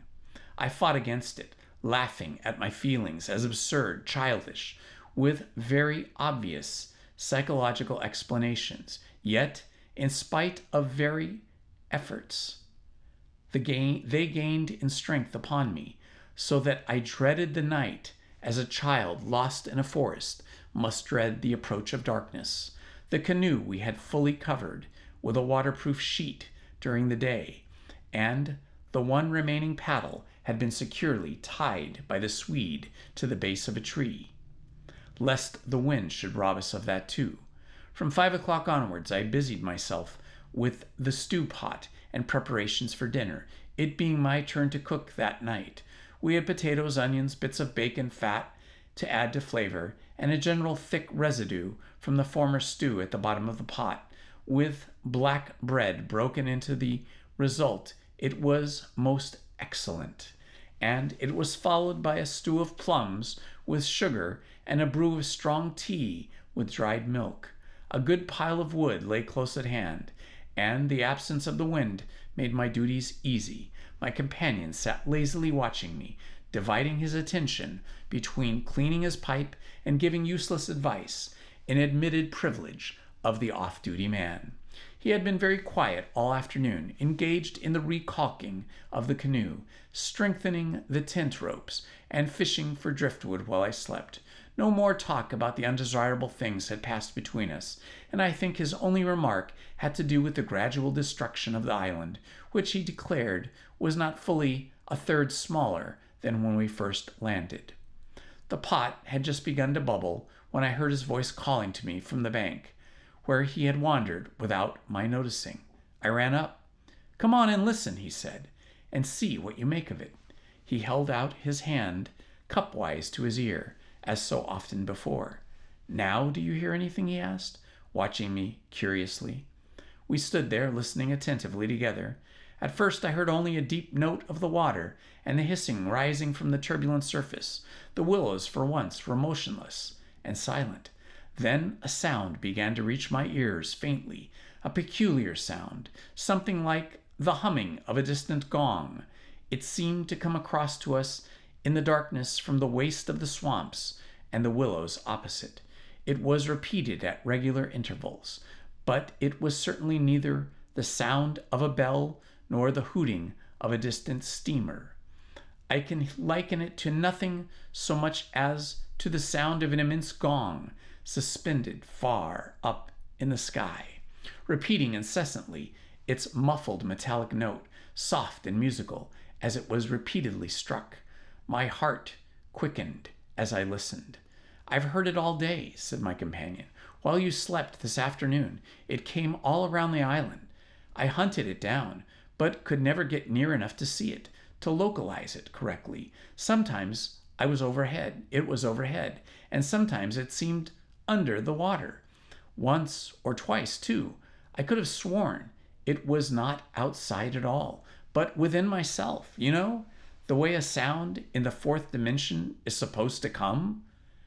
I was too much puzzled to pay attention to his words. I listened carefully, striving to associate it with any known familiar sound I could think of, but without success. It changed in the direction, too, coming nearer and then sinking utterly away into remote distance.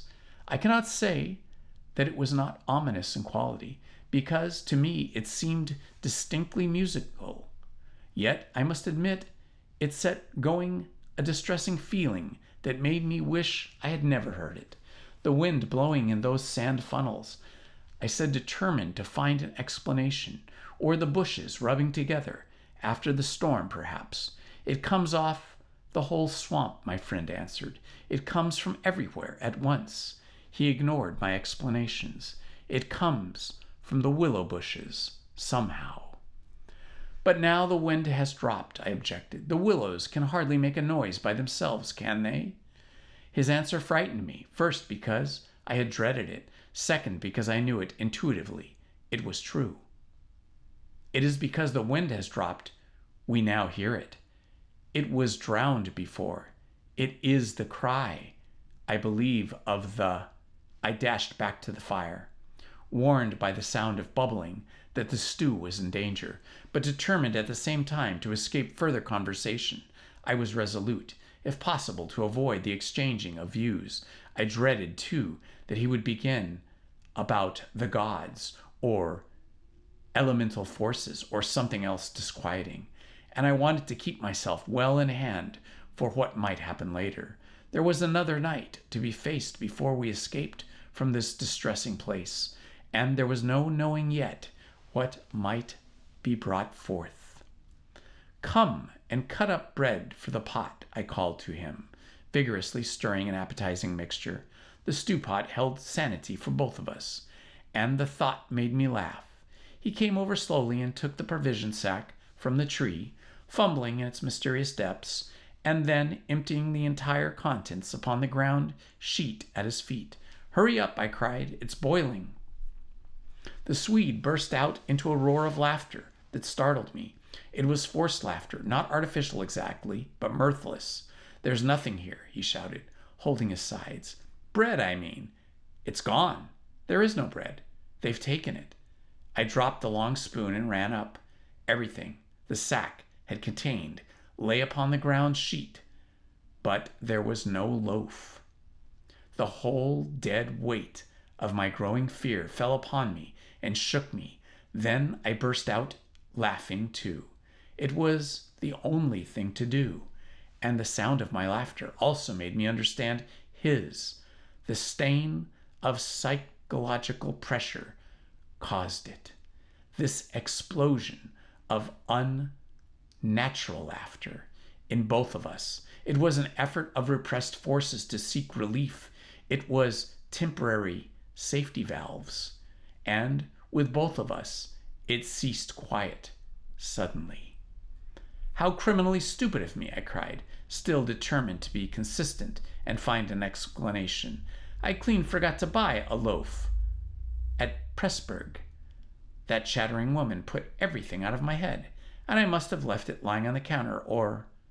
The oatmeal, too, is much less than it was this morning," the Swede interrupted. Why in the world need he draw attention to it? I thought angrily. "There's enough for tomorrow," I said, stirring vigorously, "and we can get lots more at Komen or Gran. In 24 hours we shall be miles from here." "I hope so, to God," he muttered, putting things back into the sack, "unless we're claimed first as victims for the sacrifice," he added, with a foolish laugh. He dragged the sack into the tent, for the safety's sake, I suppose, and I heard him mumbling to himself, but so indistinctly that it seemed quite natural for me to ignore his words. Our meal was beyond question a gloomy one, and we ate it almost in silence, avoiding one another's eyes and keeping the fire bright. Then we washed up and prepared for the night, and once smoking, our minds unoccupied with any definite duties, the apprehension I had felt all day long became more and more acute.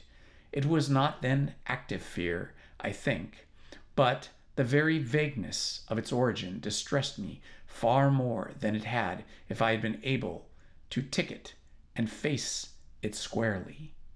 The curious sound I have likened to the note of a gong became now almost incessant, and filled the stillness of the night with a faint, continuous ringing, rather than a series of distinct notes. At one time, it was behind, and at another time in front of us. Sometimes I fancied it came from the bushes on our left, and then again from clumps on our right. More often it hovered directly overhead, like the whirring of wings.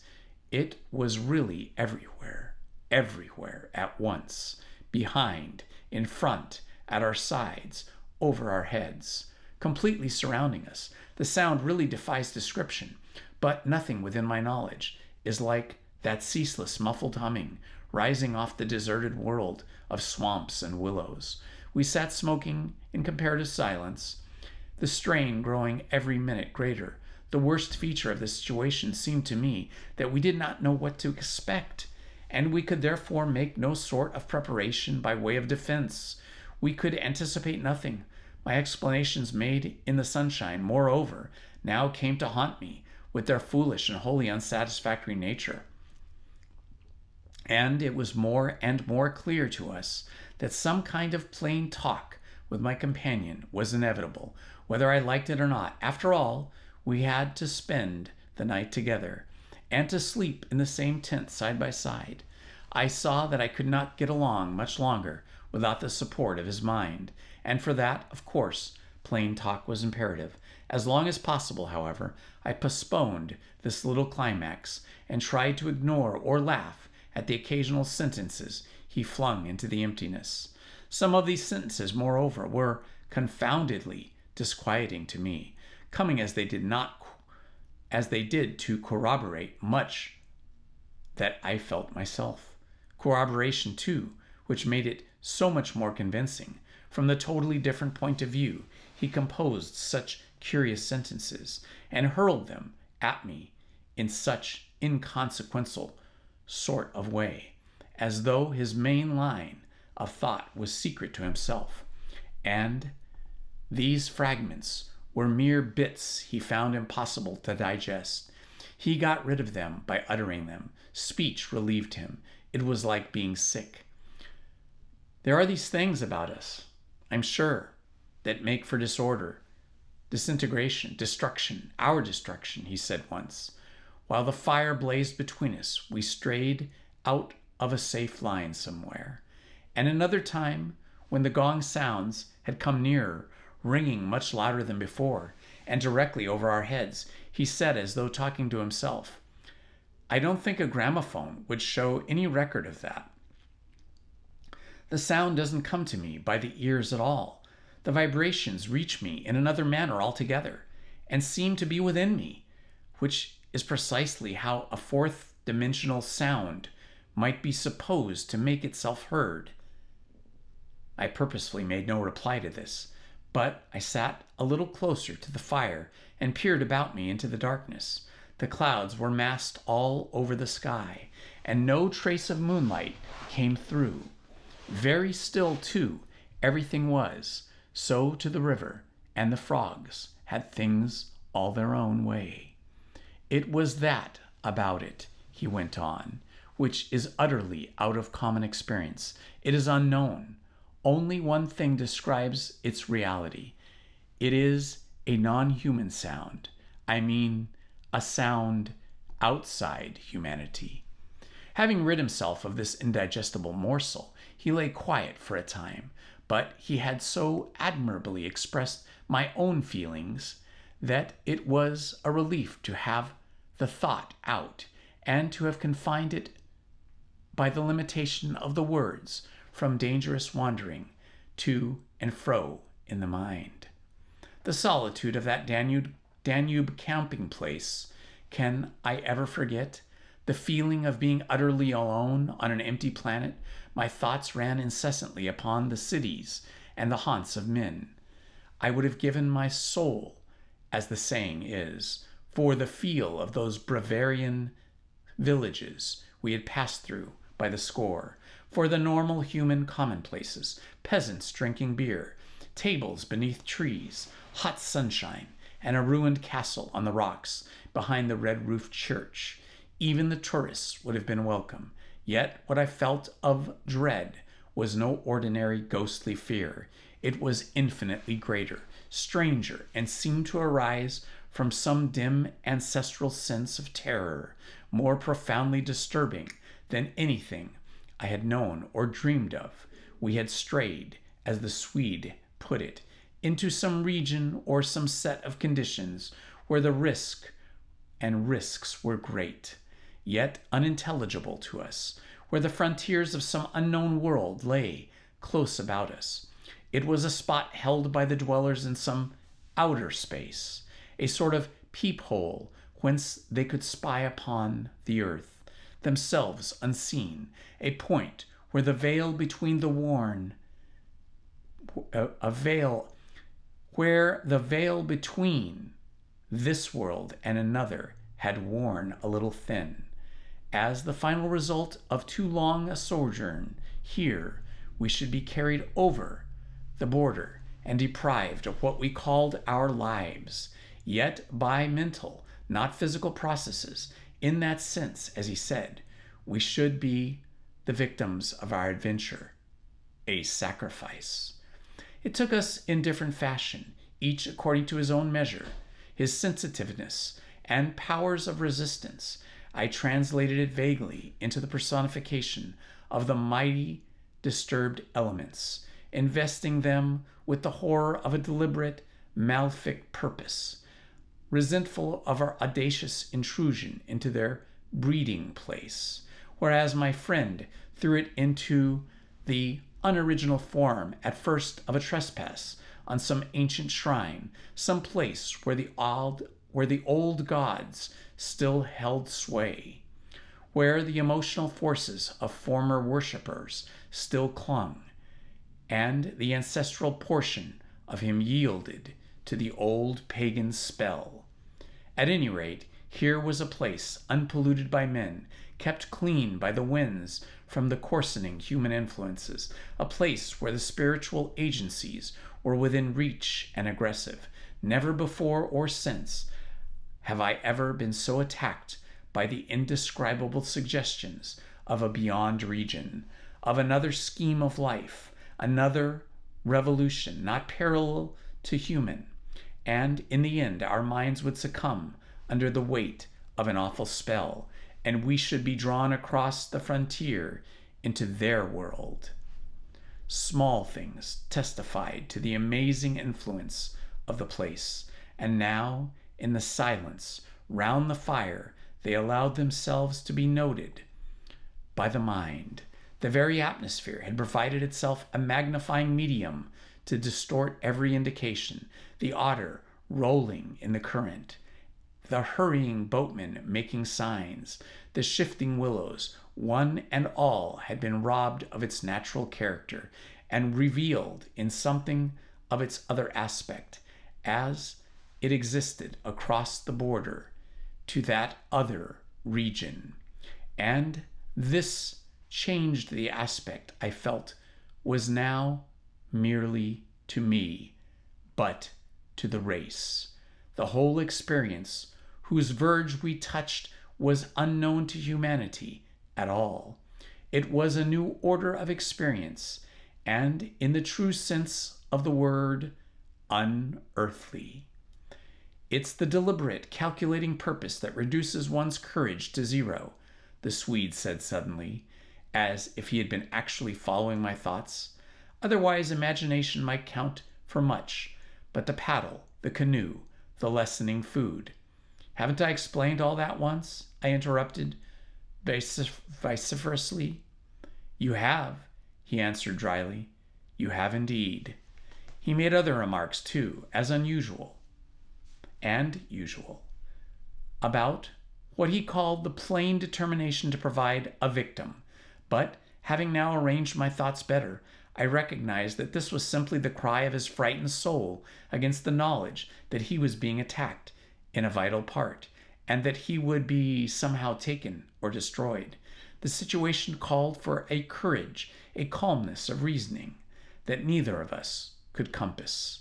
And I have never before been so clearly conscious of two persons in me, the one that explained everything, and the other that laughed at such foolish explanations, yet was horribly afraid. Meanwhile, in the pitchy night, The fire died down and the wood pile grew small. Neither of us moved to replenish the stock, and the darkness consequently came up very close to our faces. A few feet beyond the circle of the firelight, it was inky black. Occasionally, a stray puff of wind set the willows shivering about us, but apart from this not very welcome sound, a deep and depressing silence reigned, broken only by the gurgling of the river and the humming of the air overhead. We both missed, I think, the shouting company of the winds. At length, at the moment when a stray puff prolonged itself as though the wind were about to rise again, I reached the point for me of saturation, the point where it was absolutely necessary to find relief in plain speech, or else betray myself by some hysterical extravagance that must have been far worse in its effect upon both of us. I kicked the fire into a blaze and turned to my companion abruptly. He looked up with a start. "I can't disguise it any longer," I said. "I don't like this place, and the darkness, and the noises, and the awful feelings I get. There is something here that beats me utterly. I am in a blue funk, and that's the plain truth. If the other shore was different, I swear I'd be inclined to swim for it." The Swede's face turned very white beneath the deep tan of the sun and the wind. He stared straight at me and answered quietly, but his voice betrayed his huge excitement by its unnatural calmness. For the moment, at any rate, he was the strong man of the two of us. He was more phlegmatic, for one thing. "It was not a physical condition we can escape by running away," he replied, in a tone of a doctor diagnosing some grave disease. "We must sit tight and wait. There are forces close here that could kill a herd of elephants in a second, as easily as you or I could squash a fly. Our only chance is to keep perfectly still. Our insignificance perhaps may save us." I put a dozen questions into my expression of face, but found no words. It was precisely like listening to an accurate description of a disease whose symptoms had puzzled me. I mean that so far, although aware of our disturbing presence, they have not found us, not located us, as the Americans say. He went on. "They're blundering about like men hunting for a leak of gas. The paddle and canoe, the provisions prove that. I think they feel us, but they cannot actually see us. We must keep our minds quiet. It's our minds they feel. We must control our thoughts, or it's all up with us." "Death, you mean?" I stammered, icy with horror of his suggestion. "Worse, by far," he said. "Death, according to one's belief, means either annihilation or release from the limitations of the senses, but it involves no change of character. You don't suddenly alter and just because the body's gone. But this means a radical alteration, a complete change, a horrible loss of oneself by substitution, far worse than death, and not even annihilation. We happen to have camped in a spot where their region touches ours, where the veil between has worn thin. Horrors!" He was using my own phrase, my actual words, so they were aware of our being in the neighborhood. "But who are aware?" I asked. "Who are they?" I forgot the shaking of the willows in the windless calm, the humming overhead, everything except I was waiting for an answer that I dreaded more than I can possibly explain. He lowered his voice at once to reply, leaning forward a little over the fire, an indefinable change in his face that made me avoid his eyes and look down on the ground. "All my life," he said, "I have been strangely, vividly conscious of another region, not far removed from our own world in one sense, yet wholly different in kind, where great things go on unceasingly, where immense and terrible personalities hurry by, intent on vast purposes, compared to which earthly affairs, the rise and fall of nations, the destinies of empires, the fate of armies and continents are all as dust in the balance. Very vast purposes. I mean, that deal directly with the soul and not indirectly with mere expressions of the soul. I suggest now, I began, seeking to stop him, feeling as though I was face to face with a madman, but he instantly overbore me with his torrent that had to come. You think, he said, it is the spirit of the elements? And I thought perhaps it was the old gods. But I tell you now, it is neither.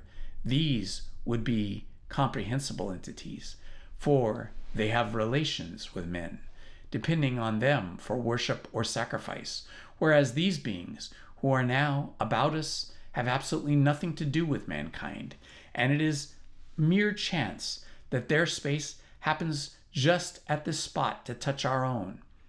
The mere conception, which his words somehow made convincing as I listened to them, there in the dark stillness of that lonely island, set me shaking a little all over. I found it impossible to control my movements. And what do you suppose? I began again. A sacrifice, a victim, might save us by distracting them until we could get away, he went on, just as the wolves stopped to devour the dogs and give the sleigh another start, but I see no chance of any other victim now. I stared blankly at him. The gleam in his eye was dreadful. Presently he continued, if the willows, of course, the willows mask the others, but the others are feeling about for us. If we let our minds betray our fear, we are lost utterly. He looked at me with an expression so calm, so determined, so sincere, that I no longer had any doubts as to his sanity. He was as sane as any man ever was. If we can hold out, though, through the night, he added, we may get off this island by daylight, unnoticed, or rather, undiscovered. But you really think a sacrifice would? That gong thing humming came down very close over our heads as I spoke, but it was my friend's scared face that really stopped my mouth. Hush, he whispered, holding up his hand. Do not mention them more than you can help. Do not refer to them by name.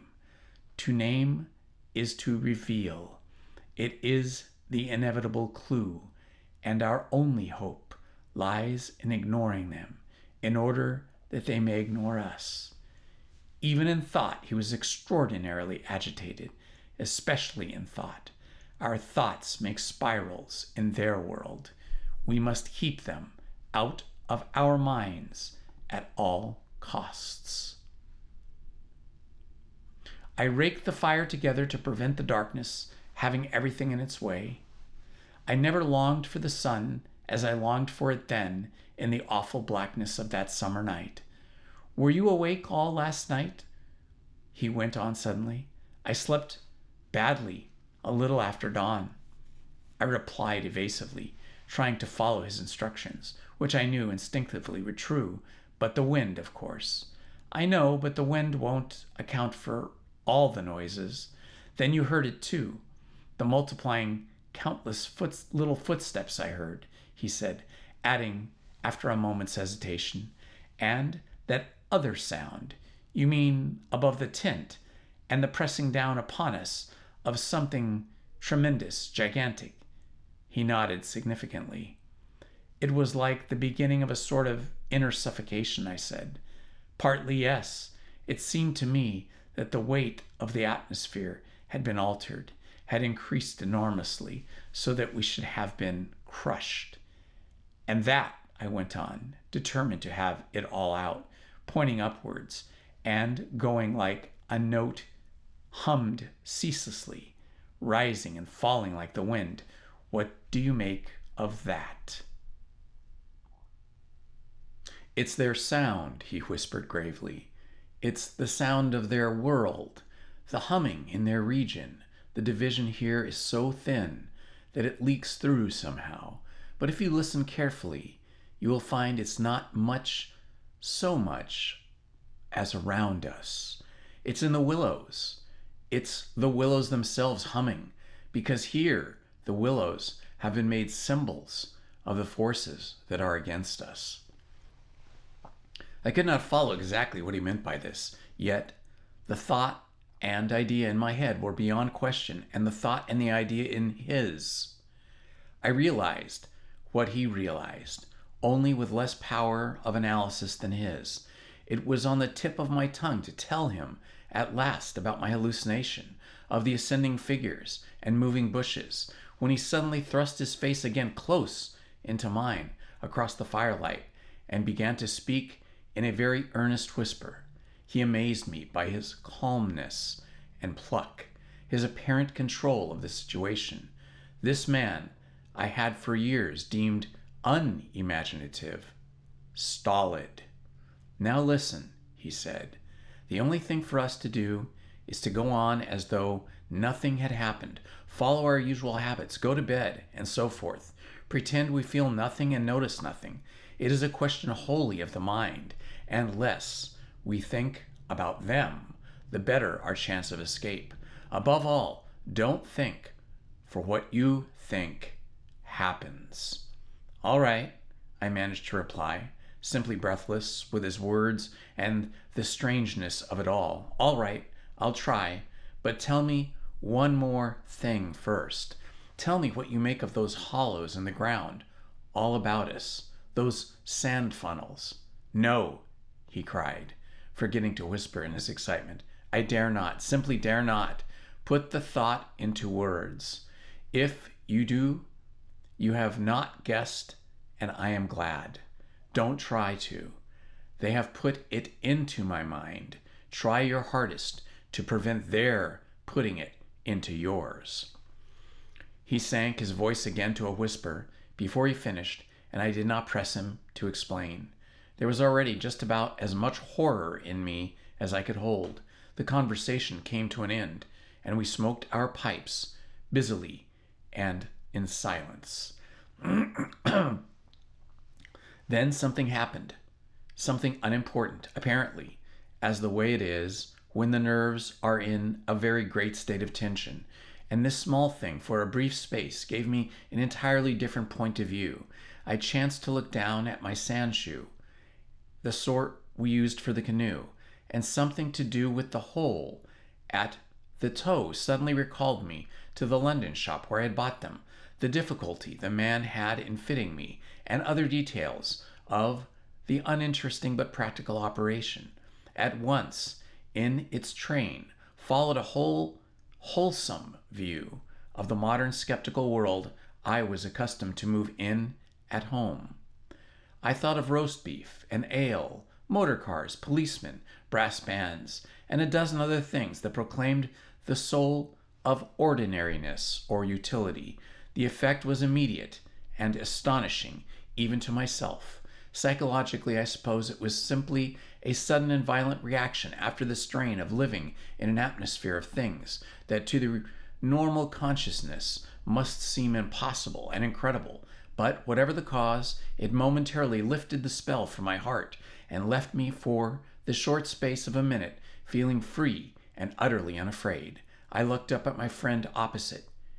You damned old pagan, I cried, laughing aloud in his face. You imaginative idiot. You superstitious idolater. You... I stopped in the middle, seized anew by the old horror. I tried to smother the sound of my voice as something sacrilegious. The Swede, of course, heard it too, the strange cry overhead in the darkness, and that sudden drop in the air, as though something had come nearer. He had turned ashen white under the tan. He stood bolt upright in front of the fire, stiff as a rod, staring at me. After that, he said in a sort of helpless, frantic way, "We must go. We can't stay now. We must strike camp this very instant and go down the river." He was talking, I saw, quite wildly, his words dictated by abject terror, the terror he had resisted so long, but which had caught him at last. "In the dark?" I exclaimed, shaking with fear after my hysterical outburst, but still realizing our position better than he did. "Sheer madness. The river's in a flood, and we've got only a single paddle. Besides, we'll only go deeper into the country. There's nothing ahead for 50 miles but willows, willows, willows. He sat down again in a state of semi-collapse. The positions, by one of those kaleidoscope changes nature loves, were suddenly reversed, and the control of our forces passed over into my hands. His mind at last had reached the point where it was beginning to weaken. "What on earth possessed you to do such a thing?" he whispered, with the awe of genuine terror in his voice and face. I crossed round to his side of the fire. I took both his hands in mine, kneeling down beside him and looking straight into his frightened eyes. "We'll make one more blaze," I said firmly, "and then turn in for the night. At sunrise, we'll be off full speed for Koman. Now, pull yourself together a bit, and remember your own advice about not thinking fear." He said no more, and I saw that he would agree to obey. In some measure, too, it was a sort of relief to get up and make an excursion into the darkness for more wood. We kept close together, almost touching, groping among the bushes and along the bank. The humming overhead never ceased, but seemed to me to grow louder as we increased our distance from the fire. We were grubbing away in the middle of a thickish clump of willows, where some driftwood from a former flood had caught high among the branches, when my body was seized in a grip that made me half drop upon the sand. It was the Swede. He had fallen against me, and he was clutching me for support. I heard his breath coming and going in short gasps. "Look, by my soul," he whispered, and for the first time in my experience, I knew what it was to hear tears of terror in a human voice. He was pointing to the fire some 50 feet away. I followed the direction of his finger, and I swear my heart missed a beat. There, in front of the dim glow, something was moving. I saw it through a veil that hung before my eyes like a gauze drop curtain used at the back of a theater, hazily, a little. It was neither a human figure nor an animal. To me, it gave the strange impression of being as large as several animals grouped together, like horses, 2, 3, moving slowly. The Swede, too, got a similar result, though expressing it differently, for he thought it was shaped and sized like a clump of willow bushes, rounded at the top and moving all upon its surface, coiling upon itself like smoke, he said afterwards. I watched it settle downwards through the bushes. He sobbed at me, looked, "By God, it's coming this way. Oh, oh!" He gave a kind of whistling cry. "They've found us." I gave one terrified glance, which just enabled me to see that the shadowy form was swinging towards us through the bushes, and then I collapsed backwards with a crash into the branches. These failed, of course, to support my weight, so that the Swede on top of me, we fell in a struggling heap upon the sand. I really hardly knew what was happening. I was conscious only in a sort of enveloping sensation of icy fear that plucked the nerves out of their fleshy covering, twisted them this way and that, and then replaced them quivering. My eyes were tightly shut. Something in my throat choked me. A feeling that my consciousness was expanding, extending out into space, swiftly gave way to another feeling that I was losing it altogether, about to die. An acute spasm of pain passed through me, and I was aware that the Swede had hold of me in such a way that he hurt me in my abdomen. Abdominally, I was aching. It was the way he caught at me in falling. But it was the pain, he declared afterwards, that saved me. It caused me to forget them and think of something else. At that very instant, when they were about to find me, it concealed my mind from them at the moment of discovery, yet just in time to evade their terrible seizing of me. He himself, he says, actually swooned at the same moment, and that was what saved him. I only know that at a later date, how long or how short it is impossible to say, I found myself scrambling up out of the slippery network of willows and willow branches, and saw my companion standing in front of me, holding out a hand to assist me. I stared at him in a dazed way, rubbing the arm he had twisted for me. Nothing came to me to say. "I lost consciousness for a moment or two," I heard him say. That's what saved me. It made me stop thinking about them. You nearly broke my arm in two, I said, uttering my only connected thought to the moment. A numbness came over me. That's what saved you, he replied. Between us, we've managed to set them off on a false tack somewhere. The humming has ceased. It's gone. For a moment, at any rate. A wave of hysterical laughter seized at me, and this time spread to my friend too. Great healing gusts of shaking laughter that brought a tremendous sense of relief in their train. We made our way back to the fire and put the wood on so that it blazed at once. Then we saw that the tent had fallen over and lay in a tangled heap upon the ground. We picked it up and during the process tripped more than once and caught our feet in the sand. It's those sand funnels, exclaimed the Swede. When the tent was up again and the fire lit the ground for several yards about us, and look at the size of them, I said. The size of them. All around the tent and about the fireplace, where we had seen moving shadows, there were deep, funnel-shaped hollows in the sand, exactly similar to the ones we had already found over the island, only far bigger and deeper, beautifully formed and wide enough in some instances to admit the whole of my foot and leg. Neither of us said a word. We both knew that sleep was the safest thing we could do, and to bed we went accordingly without further delay, having first thrown the sand in the fire and taken the provision sack and the paddle inside the tent with us. The canoe, too, we propped in such a way that the end of the tent and our feet touched it, and the least motion would disturb and wake us. In case of emergency, too, we again went to bed in our clothes, ready for a sudden start. Chapter 5. It was my firm intention to lie awake all night and watch, but the exhaustion of nerves and body decreed otherwise, and sleep, after a while, came over me with a welcome blanket of oblivion. The fact that my companion also slept quickened its approach. At first he fidgeted and constantly sat up, asking me if I heard this or heard that. He tossed about on his cork mattress and said that the tent was moving and the river had risen over the point of the island, but each time I went out to look and returned with a report that all is well, and finally he grew calmer and lay still.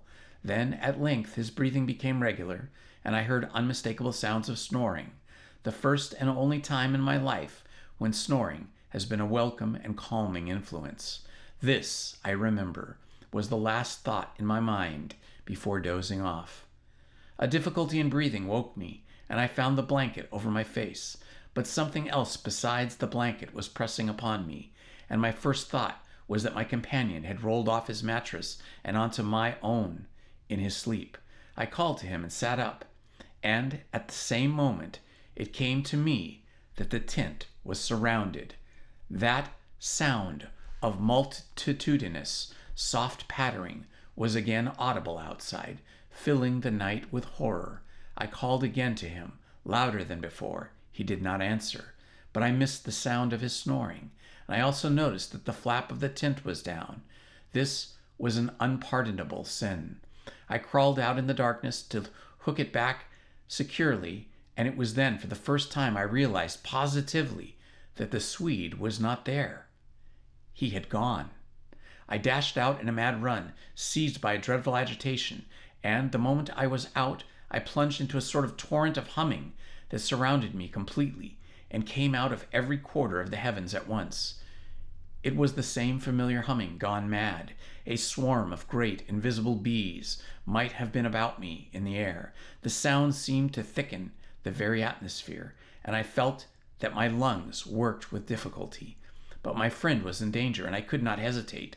The dawn was just about to break, and a faint whitish light spread upwards over the clouds from a thin strip of clear horizon. No wind stirred. I could just make out the bushes and the river beyond, and the pale sandy patches. In my excitement, I ran frantically to and fro about the island, calling him by name, shouting at the top of my voice for the first words that came into my head.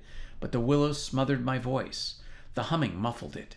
so that the sound only traveled a few feet around me.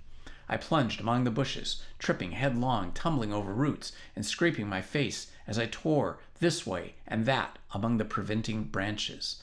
Then, quite unexpectedly, I came upon the island's point and saw a dark figure outlined between the water and the sky. It was the Swede, and already he had one foot in the river. A moment more, and he would have taken the plunge. I threw myself upon him, flinging my arms about his waist and dragging him shorewards with all my strength. Of course, he struggled furiously, making a noise all the time, just like that cursed humming, and using the most outlandish phrases in his anger about going inside to them, and taking the way of the water and wind, and God only knows what more besides, that I tried in vain to recall afterwards, but which turned me sick with horror and amazement as I listened. But in the end I managed to get him into the comparative safety of a tent, and flung him breathlessly and cursing upon the mattress, where I held him until the fit passed. I think the suddenness with which it all went, and he grew calm, coinciding as it did with the equally abrupt cessation of the humming and pattering outside. I think this was almost the strangest part of the whole business, perhaps, for he had just opened his eyes and turned tired-faced up to me, so that the dawn threw a pale light upon it through the doorway, and said, for all the world just like a frightened child, "My life, old man, it's my life I owe you, but it's all over now, anyhow. They found a victim in our place." Then he dropped back upon his blankets and went to sleep literally under my eyes. He simply collapsed and began to snore again as healthily as though nothing had happened, and he had never tried to offer his own life as a sacrifice by drowning. And when the sunlight woke him 3 hours later of ceaseless vigil for me, it became so clear that he remembered absolutely nothing of what he had attempted to do, that I deemed it wise to hold my peace and ask no dangerous questions. He woke naturally and easily, as I have said, when the sun was already high in the windless sky, and he at once got up and set out the preparation of the fire for breakfast. I followed him anxiously at the bathing, but he did not attempt to plunge in, merely dipping his head and making some remark about the extra coldness of the water. "River's falling at last," he said, "and I'm glad of it." "The humming has stopped too," I said. He looked at me quietly with his normal expression. Evidently he remembered everything except his own attempt at suicide. "Everything has stopped," he said, "because—" He hesitated, but I knew some reference to the remark he had made just before he had fainted was in his mind, and I was determined to know it. "Because they found another victim," I said, forcing a little laugh. "Exactly," he answered, "exactly. I feel as positive of it as though I feel quite safe again. I mean," he finished. He began to look curiously about him. The sunlight lay in hot patches on the sand. There was no wind. The willows were motionless. He rose slowly to his feet. "Come," he said. "I think if we look, we shall find it." He started off on a run, and I followed him. He kept to the banks, poking with a stick along the sandy bays and caves and a little backwaters, myself always close on his heels. "Ah!" he exclaimed presently. "Ah!" The tone of his voice somehow brought back to me a vivid sense of the horror of the last 24 hours, and I hurried up to join him. He was pointing with a stick at a large black object that lay half in the water and half in the sand. It appeared to be caught by some twisted willow roots, so that the river could not sweep it away. A few hours before, the spot must have been under water. "See," he said quietly, "the victim that made our escape possible." And when I peered across his shoulder, I saw that his stick rested on the body of a man. He turned it over. It was the corpse of a peasant, and the face was hidden in the sand.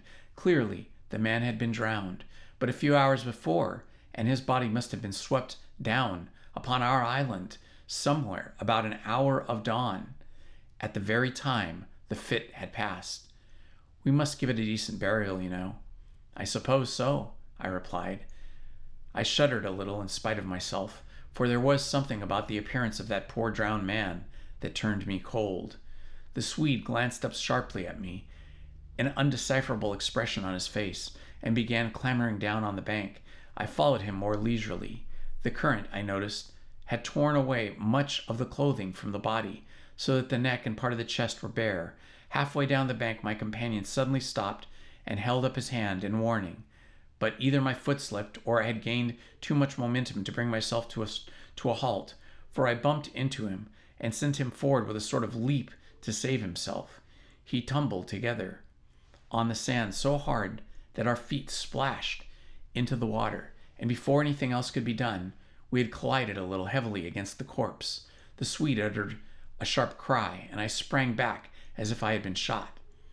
At that moment we touched the body, and there rose from its surface the loud sound of the humming, the sound of several hummings, which passed with a vast commotion of winged things in the air about us, and disappeared upwards into the sky, growing fainter and fainter, till finally they ceased in the distance.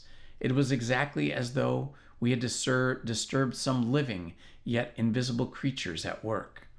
My companion clutched me, and I think I clutched him, but before either of us had time to properly recover from the unexpected shock, we saw that a movement of the current was turning the corpse around so that it became released from the grip of the willow roots. A moment later it had turned completely over, the dead face upmost, staring at the sky. It lay on the edge of the main stream. In another moment it would be swept away. The Swede started to save it, shouting again something I did not catch about a proper burial, and then abruptly dropped upon his knees on the sand and covered his eyes with his hands. I was beside him in an instant. I saw what he had seen.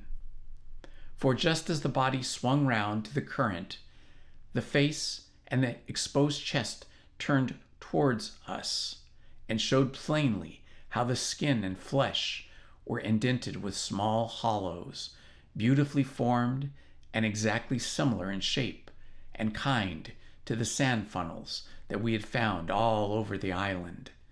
Their mark, I heard my companion mutter under his breath, their awful mark. And when I turned my eyes again from his ghastly face in the river, the current had done its work, and the body had been swept away into the midstream, and was already beyond our reach, and almost out of sight, turning over and over and over again on the waves like an otter. And that, my friends, is the end of the short story, The Willows. I think maybe this was an appropriate story for Halloween.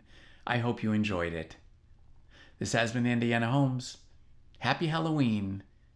Love to you all, and good night. Please hit the like button, subscribe, and hit the notifications button. Thank you very much.